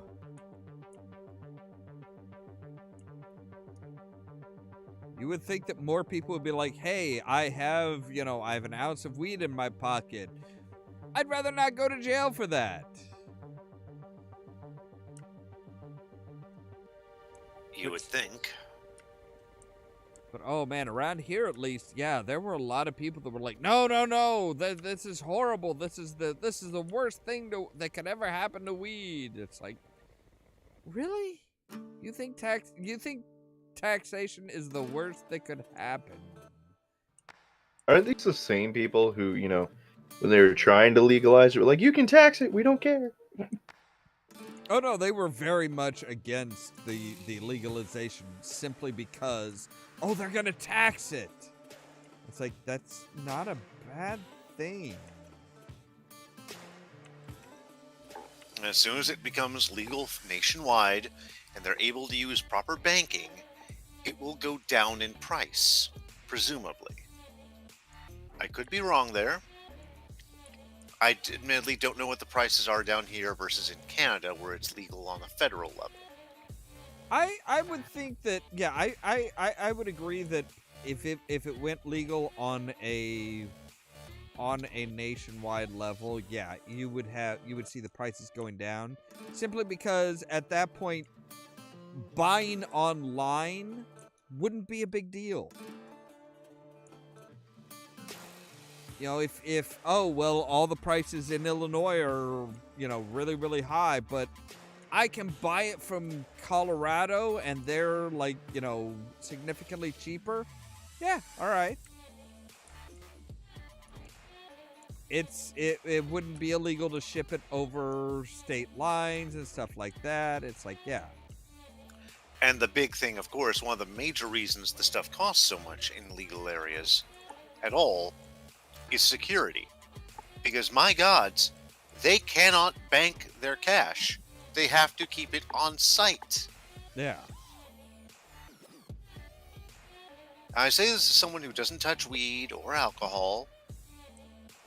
That's bullshit. They should be able to do that. Yeah.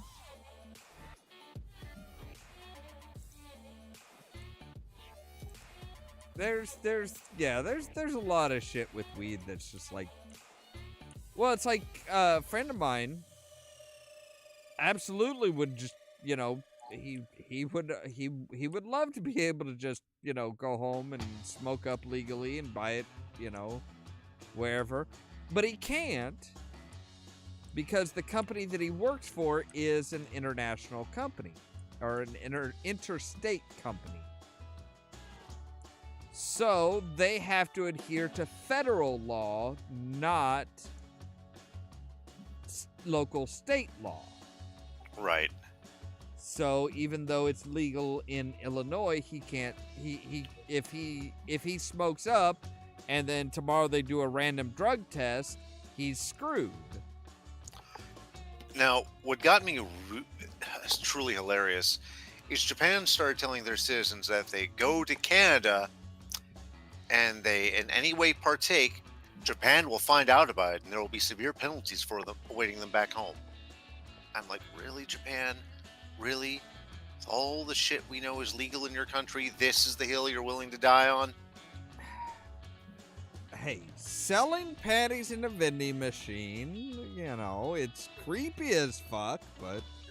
If they consented to those panty sales, I've stopped giving a shit. I just don't have to buy it. Which is why I don't care about weed either, so long as the person smoking it isn't driving. Yeah. That's the one thing that I will say. It's like, yeah, it should be regulated about the same as alcohol. It's like, if it does in any way alter your reaction time or perception or anything like that, and it is on a case-by-case basis, on a personal basis, no, you shouldn't be fucking operating a machine. And I know people who have like, oh no, they smoked up when they left Illinois. They were going to like fucking Boston. They don't remember the drive to Boston at all because they were high during the entire time. They have pictures on their phone that they don't remember taking, and they're like, what the fuck is this? And it's like, yeah, that's a sign you shouldn't be fucking driving. Like, middle of the night, a few months ago, I'm walking back from my show, because, downtown Champaign, and I waved this van forward. I think it was a minivan. My memory's a little faded. Big, white, and then I smell the weed coming out of it. I'm like, motherfuckers. They're going too fast for me to even think about taking a photo of the thing, because they just tear out after, paranoid stop, paranoid gun it. And I'm like, no, you are the idiot who's going to ruin it for everyone. All right, I need to take another quick break, so I'll be right back.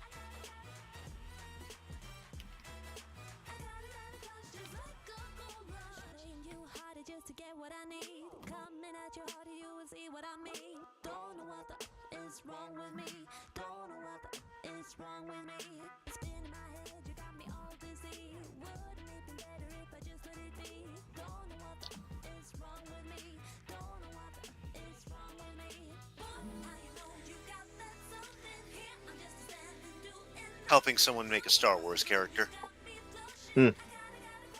I am currently letting the back of my mind travel over what I might do if I launch my own podcast.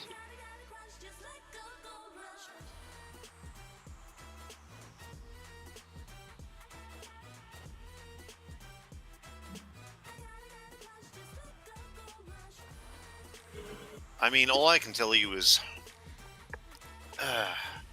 I'm in radio, so that is still a completely different animal, because I gotta make time for the person before me, the person after me. Yeah.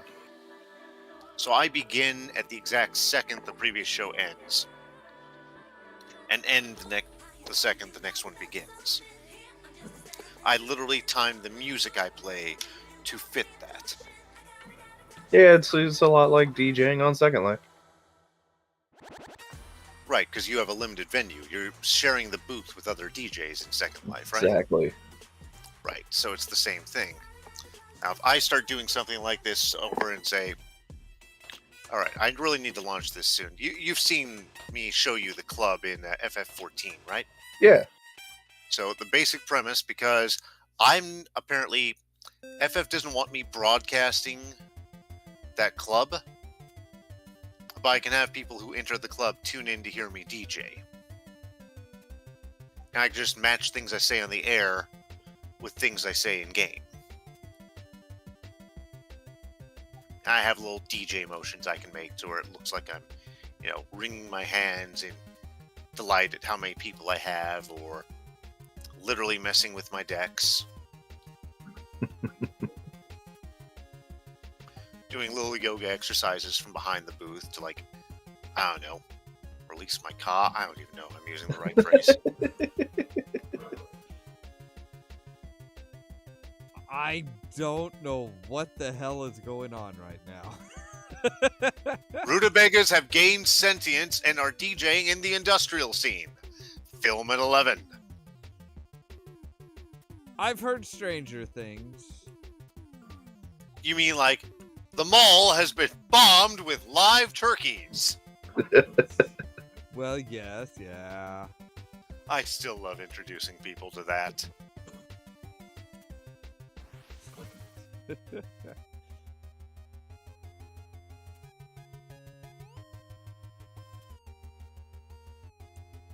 trying to remember. Wasn't there actually like a real life situation where that came from? Not like, oh, they were dropping live frozen turkeys, but it was like somebody was trying to find out, what would happen if a plane got, if a plane was sufficient to withstand being hit by a bird. And they just like fucking got frozen turkeys and put them in the fucking wind tunnel. And it's like, oh, nope. Wow. How does any plane actually pass this test? It's like, oh, they don't use frozen turkeys. They that's just stupid. It's like, oh. I swear there was some company that was like, yeah, some plane manufacturer that was like that fucking stupid. You have to wonder some days how people greenlight things. In news that is not so great or funny right now, 2022 has claimed another life. Another celebrity life. Barbara Walters is no longer with us. Oh, really? Dead at 93. Wow, that one's very unexpected. Like 2 to 3 hours ago, apparently. Okay, I was gonna say, I'm like, I hadn't heard anything about that yet, but damn.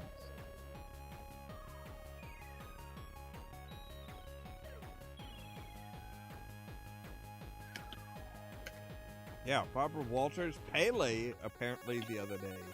Yes. Was that yesterday or the day before? I've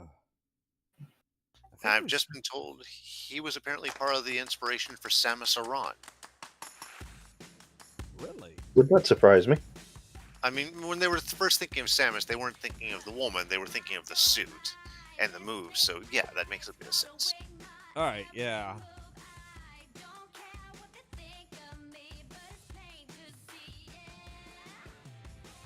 Yeah, I could see that.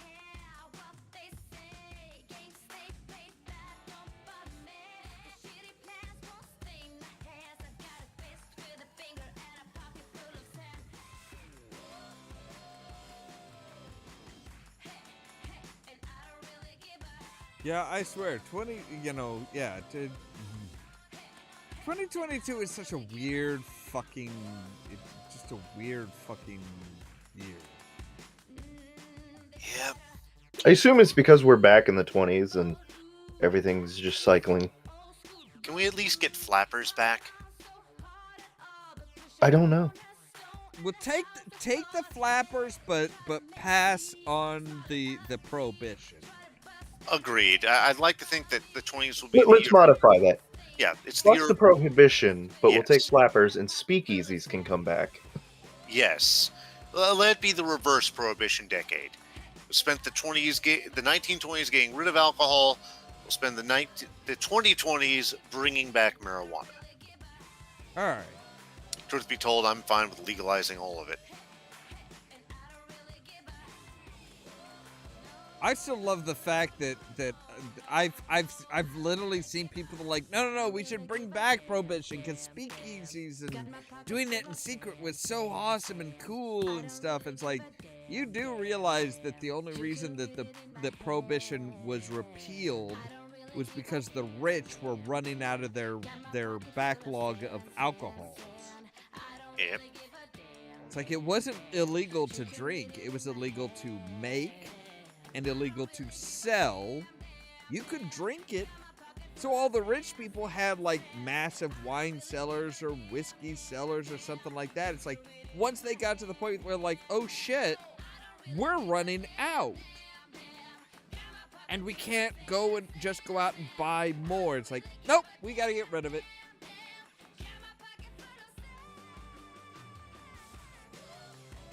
It was very much an attack on the working class people. But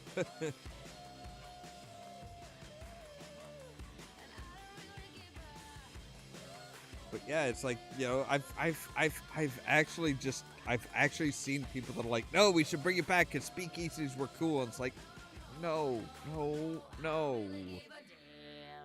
You think they're cool because it's been romanticized by, you know, movies and TV shows and stuff like that, but it's just, no.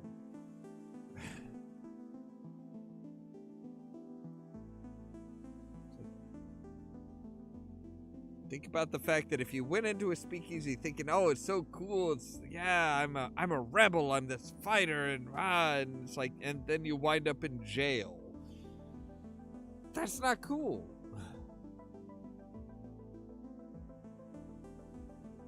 That's the point where the whole cool factor just really just peters out.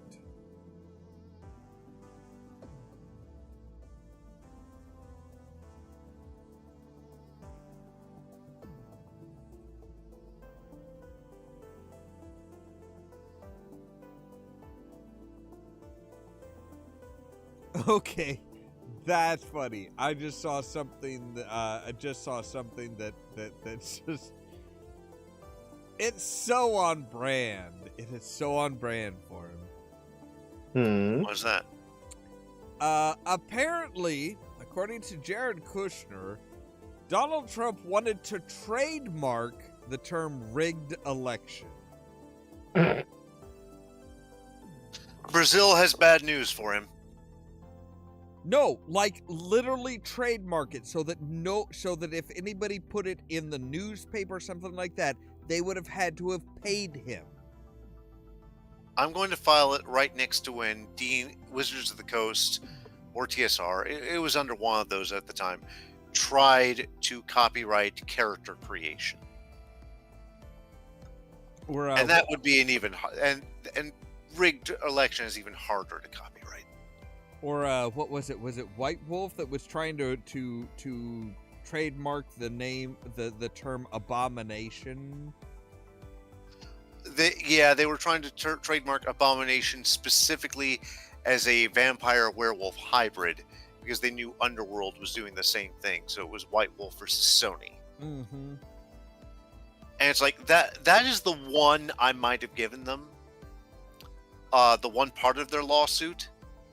The rest of it was, let's face it, just it was at best trying to make sure White Wolf's actual creations did not get plagiarized, and probably to build a foundation for the actual somewhat valid part of the lawsuit. the problem is that anyone who looks at that lawsuit immediately sees all the ridiculous stuff. And you have to really hunt for the abomination part. Yeah, that's just. I mean, there's so many there's so much shit that it's like, oh, I'm gonna trademark this and that and stuff. It's like, oh man. And to be fair also to White Wolf, their idea, if you are an abomination under their definition, it is simultaneously worse than being either a vampire or a werewolf for various reasons in game stats alone. Not to mention the thematics of the games.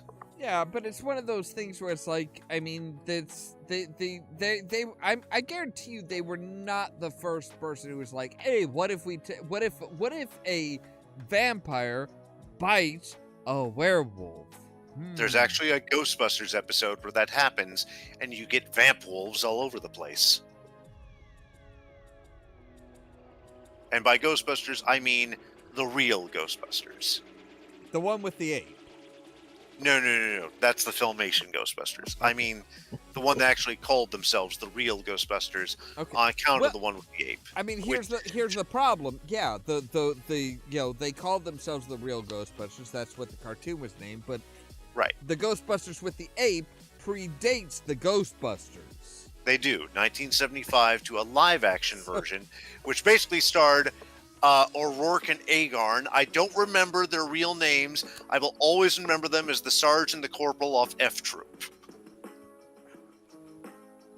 But yeah, no, it's like I mean, like the one of the things that I didn't know until like I think it was 4 or 5 years ago. I think when I realized this or when I heard it. The term Super Bowl is trademarked. That makes sense. I imagine the NFL has it. I think so. I'm not sure who has it. All I know is that's the reason why everybody always has, like, we have deals for the big game. Because they literally cannot say Super Bowl unless they have paid to be able to use the term. So, Games Workshop has come the closest with the Blood Bowl. Got it. It's just, yeah, I would love to. I would kind of love to talk to somebody who is like an expert at trademarks. It's like, that's their legal focal point. I know an IP lawyer or two, but well, see, there's a difference between IP and trademark lawyer. There is.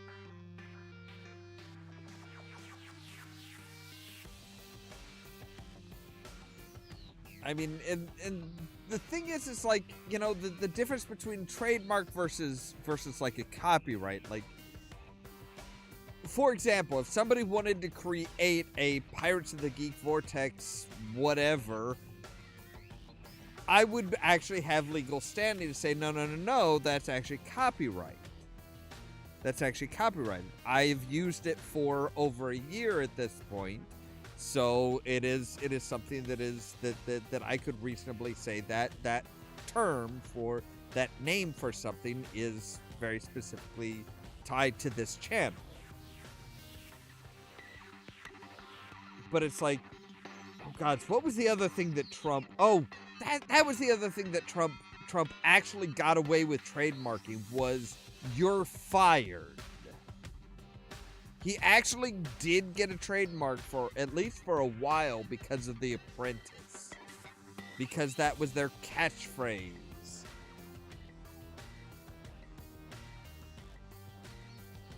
Yeah, I remember when...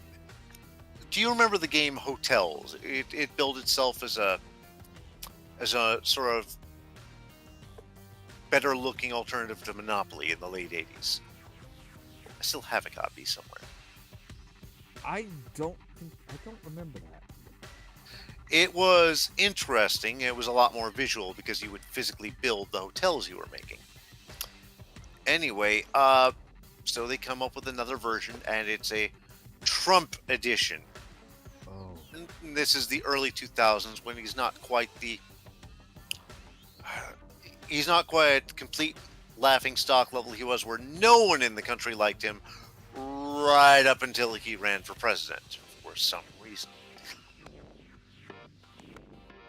Yeah, he was still on the top on top as far as like, oh hey, I've got The Apprentice, I've got the This predates that, actually. Really? Wow. Okay. Yeah, this is going back a ways toward. So it was he was still mostly known for like resorts and hotels and I don't know. And a couple of McDonald's commercials, I think. Had he done the casinos at that point? I don't. Yeah, I'm pretty sure he had done casinos. They just hadn't tanked yet. Okay, so he was still on the on the incline. Right, because people didn't know much about him at the time, per se. Like, the less he opens his mouth, the less people had to make fun of. Right. Like, did Bloom County absolutely lampoon him in the 80s? Yes, because he was just starting to let things slip. Well, aside from the West Park 5 incident. I mean, there's a certain point where any certain groups are always going to lampoon anybody who is a big enough of a name. It doesn't matter whether you're good, bad, whether you fucked up, or whether you're riding high. They're going to make fun of you. You are a person. You are a massive personality. But the tagline on this version of Hotels was, "It takes brains to make millions. It takes Trump to make billions." Somehow, I'm not surprised. It was the reputation he'd cultured for himself, or at least he'd paid someone to culture for him. I mean, if looking at it, it's like, it's not unreasonable. Like I said, he was riding high. He was still expanding, so it was successful. He was still in the era when he could do that cameo in Home Alone 2, and no one would bat an eye aside from, oh hey, it's Donald Trump. Okay, back to the plot. Yeah, I mean, that's one of those things where it's like, I mean, no matter what the person does afterwards, it's like, if they are still expanding, if they're still growing their brand, they're going to be, it's going to be popular. I mean, right. So he was at the time viewed in maybe the same light we would say look at Warren Buffett then and now. I can see kind that. Kind of fascinating to look back at our old views of people. I mean, I don't know. I think there's always a question of, if a brand is expanding is one thing, but what they do with their brand, what they promote with their brand and stuff like that, that's what you really need to look at. If they're only promoting themselves, you should ask questions. The weird, absolutely strange contradiction to that, and I hate admitting this, Paris Hilton. She actually is a halfway decent DJ now. After all those years of shameless self-promotion of nothing, suddenly she starts doing stuff. I'm like, the hell? It's like a reverse Trump. I mean, like I said, there's a lot of YouTubers that they've continually expanded, they've continually grown, but they aren't completely self-centered. It's like, hey, we're doing stuff to try and help other people as well, and some are doing, yeah. I mean, there's a few instances where, love him or hate him, PewDiePie's helped quite a few people out. I don't want to watch PewDiePie stuff, but I congratulate PewDiePie for doing that. One of the big YouTubers that he helped out initially was actually Jacksepticeye. Really? PewDiePie was doing shout outs to people that he thought were doing good with what they had, and he gave a shout out to Jacksepticeye. Now, Jacksepticeye was already doing pretty good stuff on its own, but it gave him the attention that allowed him to really blossom even further. And Jack absolutely admits that. He says it on every one of his "Where Did I Come From" videos. Yeah, it's like it's now, you know, that's the kind of the dilemma of the you know, shout out versus, you know, is what you're doing worth it type of thing. It's like some people are like, oh, he owes everything to PewDiePie. It's like, no, PewDiePie gave him the exposure, but it was Jack's dedication. It was Jack. Yeah, it was Jack's dedication that really, you know, took that exposure and then turned it into something bigger. It's like you can give all the exposure you want to somebody who's just like absolute dog shit. People will look at it and be like, okay, so they recommend looking at this, like, no, it's not for me. And they move on. And it's like, you know, it's you have to have both parts in order to really grow into something big.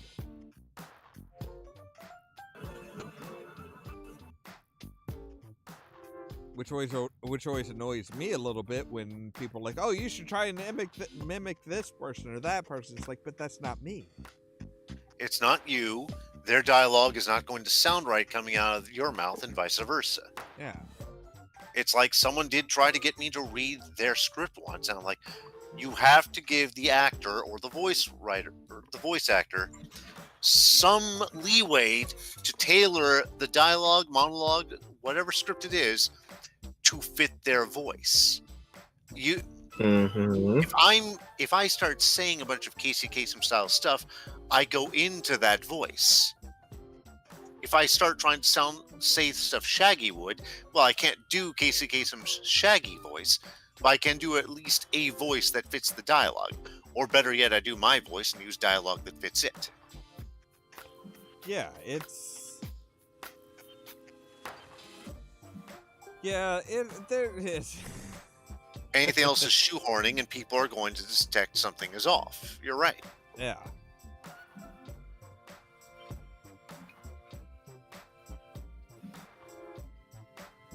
And that's one of the weird things with some of the stuff. Well, okay, we were talking about it earlier, Doctor Who. That was the difference between one of the big differences between all of Tom Baker's run versus the first season of Peter Davison's. Completely different opening, closing credits, which definitely highlighted the showrunners. No, none of that. None of that. Tom Baker left because the new production company wanted him to read the script as it was written rather than let him do his own thing like he had done for every season. Ah, now I remember you talking about this back in... Yes, you did tell me this in C Street. And Peter Davison was like, okay, absolutely, I will just read it how you wrote it and just not try and make it my own, not try and do my own thing. And his first season, honestly, was very, very rocky because they didn't let him be himself. They tried to tell him who to be, and it didn't work. And that's the problem. That's the problem that I've seen with every single Doctor ever since, is that, like, the first few episodes at least are always like, oh no, we're gonna tell you who to be and how to be. You read the script.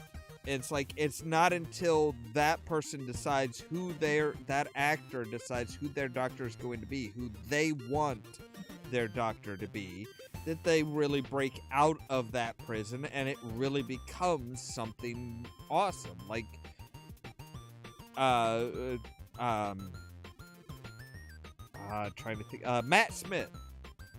I was not into the first several episodes of Matt Smith's Doctor. Because it was very clear that the production company was trying to tell him how to play his doctor. And then there was a point where he's like, you know what? No, I'm going to do it how I want to do it. I'm going to be my doctor, not who you think, the doctor that you think I should be. And that was the point where he really started, he was starting to show more emotions. He was starting to actually react to things rather than like, oh, this is the dialogue that they've written. This is how they're telling me to do it, so this is how I'm going to do it.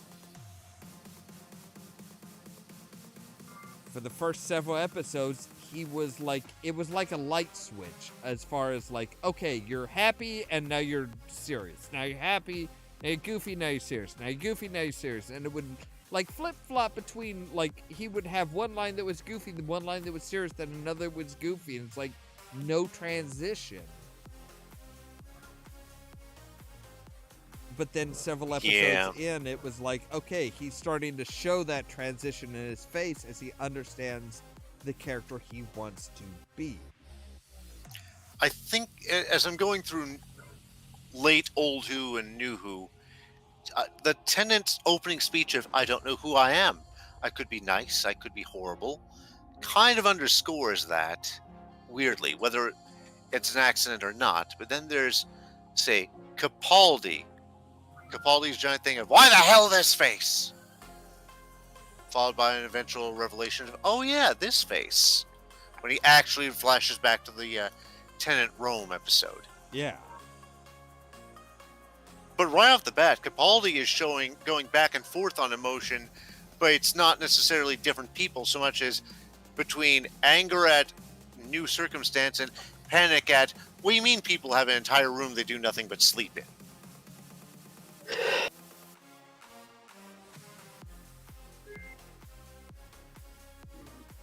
Honestly, Capaldi might be my favorite of the new Doctors. I could see that. He's very Pertwee. I think that's why I like it.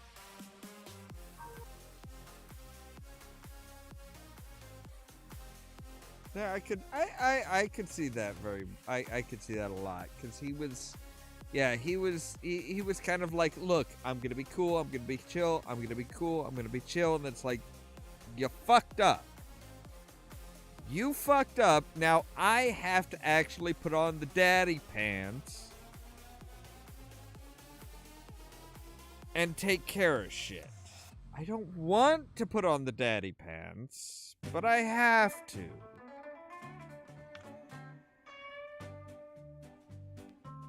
And that's really seemed to be kind of his style. It's like, look, I'm not telling you how to do things. I'll tell you how I think that should be done, but how you actually deal with it, that's your thing. It's like, all right, no, you have fucked up so much that I actually have to step in and make a decision. I don't want this. I kind of left my people because they wanted me to be this person. I don't want to be this. I don't want to do this. That was always kind of how I felt with Capaldi's Doctor. It's like, I just want to have fun. I just want to go around and have fun. But like eventually somebody would be like, nope, we have no idea what the fuck we're doing. We have screwed everything up. It's like, oh, okay. But up till that point, he's playing a guitar on top of a tank in the middle of a medieval arena. Yeah. And cracking jokes. Exactly. And horrible, glorious puns. I'm only halfway through, well, not even halfway through Capaldi's final season. Last I left off, I really need to just... This is why I'm actually very happy about Disney Plus grabbing Doctor Who, because I might finally finish Capaldi and then get through Whittaker's and then get to Gatwi. When Gatwi starts, that is. Yeah. And I want to see just exactly, because I forget how long Whittaker was the Doctor, and I've only seen clips, and she seems okay in the clips, even if she does seem like sort of a manic Matt Smith at times. Yeah, like I said, it's it's one of those things where I don't think she knew how to play the character or what she wanted her character to be until certain ways into it. I did see the clips of her talking to older doctors, including one person who he was the actor who for the 50th anniversary had played William Hartnell. Okay. Not played First Doctor, played William Hartnell because it was about the production of Doctor Who. Yeah. And I think it was the same person who played him when Capaldi did. I could be wrong there, but I was like, gods, why couldn't we have had Sean Pertwee come and at least briefly play his dad's character of the Third Doctor?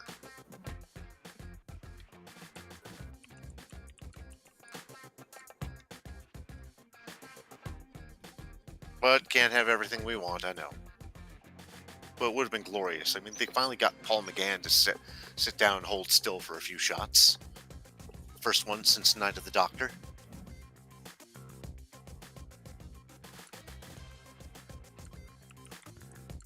The other part of the 50th anniversary special.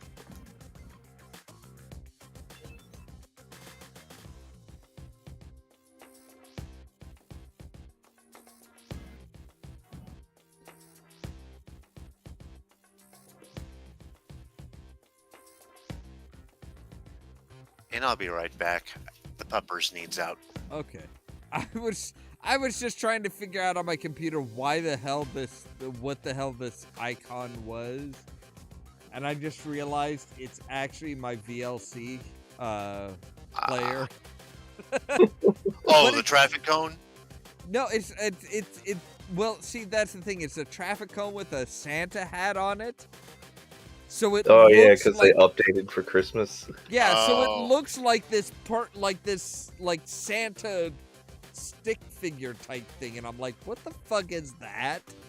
And when I hovered over it, it doesn't say VLC. No, it has the artist name and song title. So I'm like, what the fuck is what is that? I'm like, I don't know. It's like, okay, a little sus, but why you gotta update weird shit like that? Like, that is just Obnoxious, yes.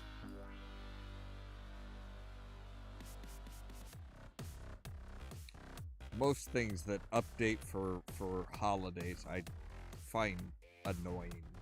And suddenly the puppy no longer wants out. Or, oh, no, she heard the word out. Now she is, wow, it's like a cat going back and forth. Never say that word. Never say that word.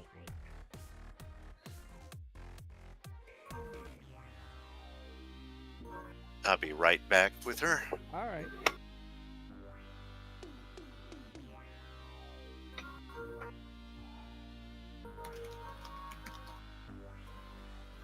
So you've been quiet, Caden.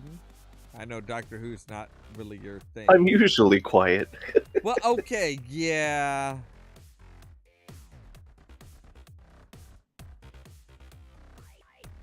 Which is a big change from how I used to be around you guys, I know. Well, yeah, there was a There was a time I was one of the most loud and obnoxious people you knew. Well, that was quick. well, I was gonna say there was a time when we couldn't get you to shut up, but you know. Close enough. All right. Well, we have been going for a little over 3 hours now, so I think this is probably a good time to call it a night. Sounds good. I'd agree. So, you guys wanna say your good nights? I'll try not to cut you off this time. I think it's just a generic Happy New Year, good night, have fun. I'll go with, you've been listening. No, I'm not going to try and go complete radio smart. But if you want to tune in tomorrow night to my show, I'll be doing a New Year's countdown right into the next show. new.weft.org/listen.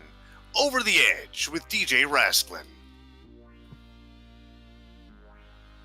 All right. Well, as always, guys, thank you very much for being here. I appreciate it. I don't know if I could keep going anywhere near this long without you guys. Well, thank you for having us, as always. We try to be entertaining. All right. And with that, thank you guys very much for watching. As always, if you liked the video, don't forget to hit the like button. If you're new here, don't forget to press the subscribe button. You still have a couple days if you want to help donate to the Shriners Hospital for Children, the charity we've been doing for all of December. That is the top link in the description down below. The second link should be the merch to like the poster that I showed off earlier at the very beginning. The notebook. There's a poster, a notebook, two different size stickers, with more stuff coming in the new year. There's also, if you want to help out the channel directly, there are some links down below there, like our Patreon, or for more long-term donations, our Ko-fi page for one-time donations. Also, if you want to be kept up to date of when we go live and stuff like that, make sure to ring the bell. But also, check out the social media links down below. The Facebook page, the Twitter account, the Tumblr account, and the permanent invite for the Discord server. All of that so that you can stay tuned for more from Ollamh Productions. Cheerio!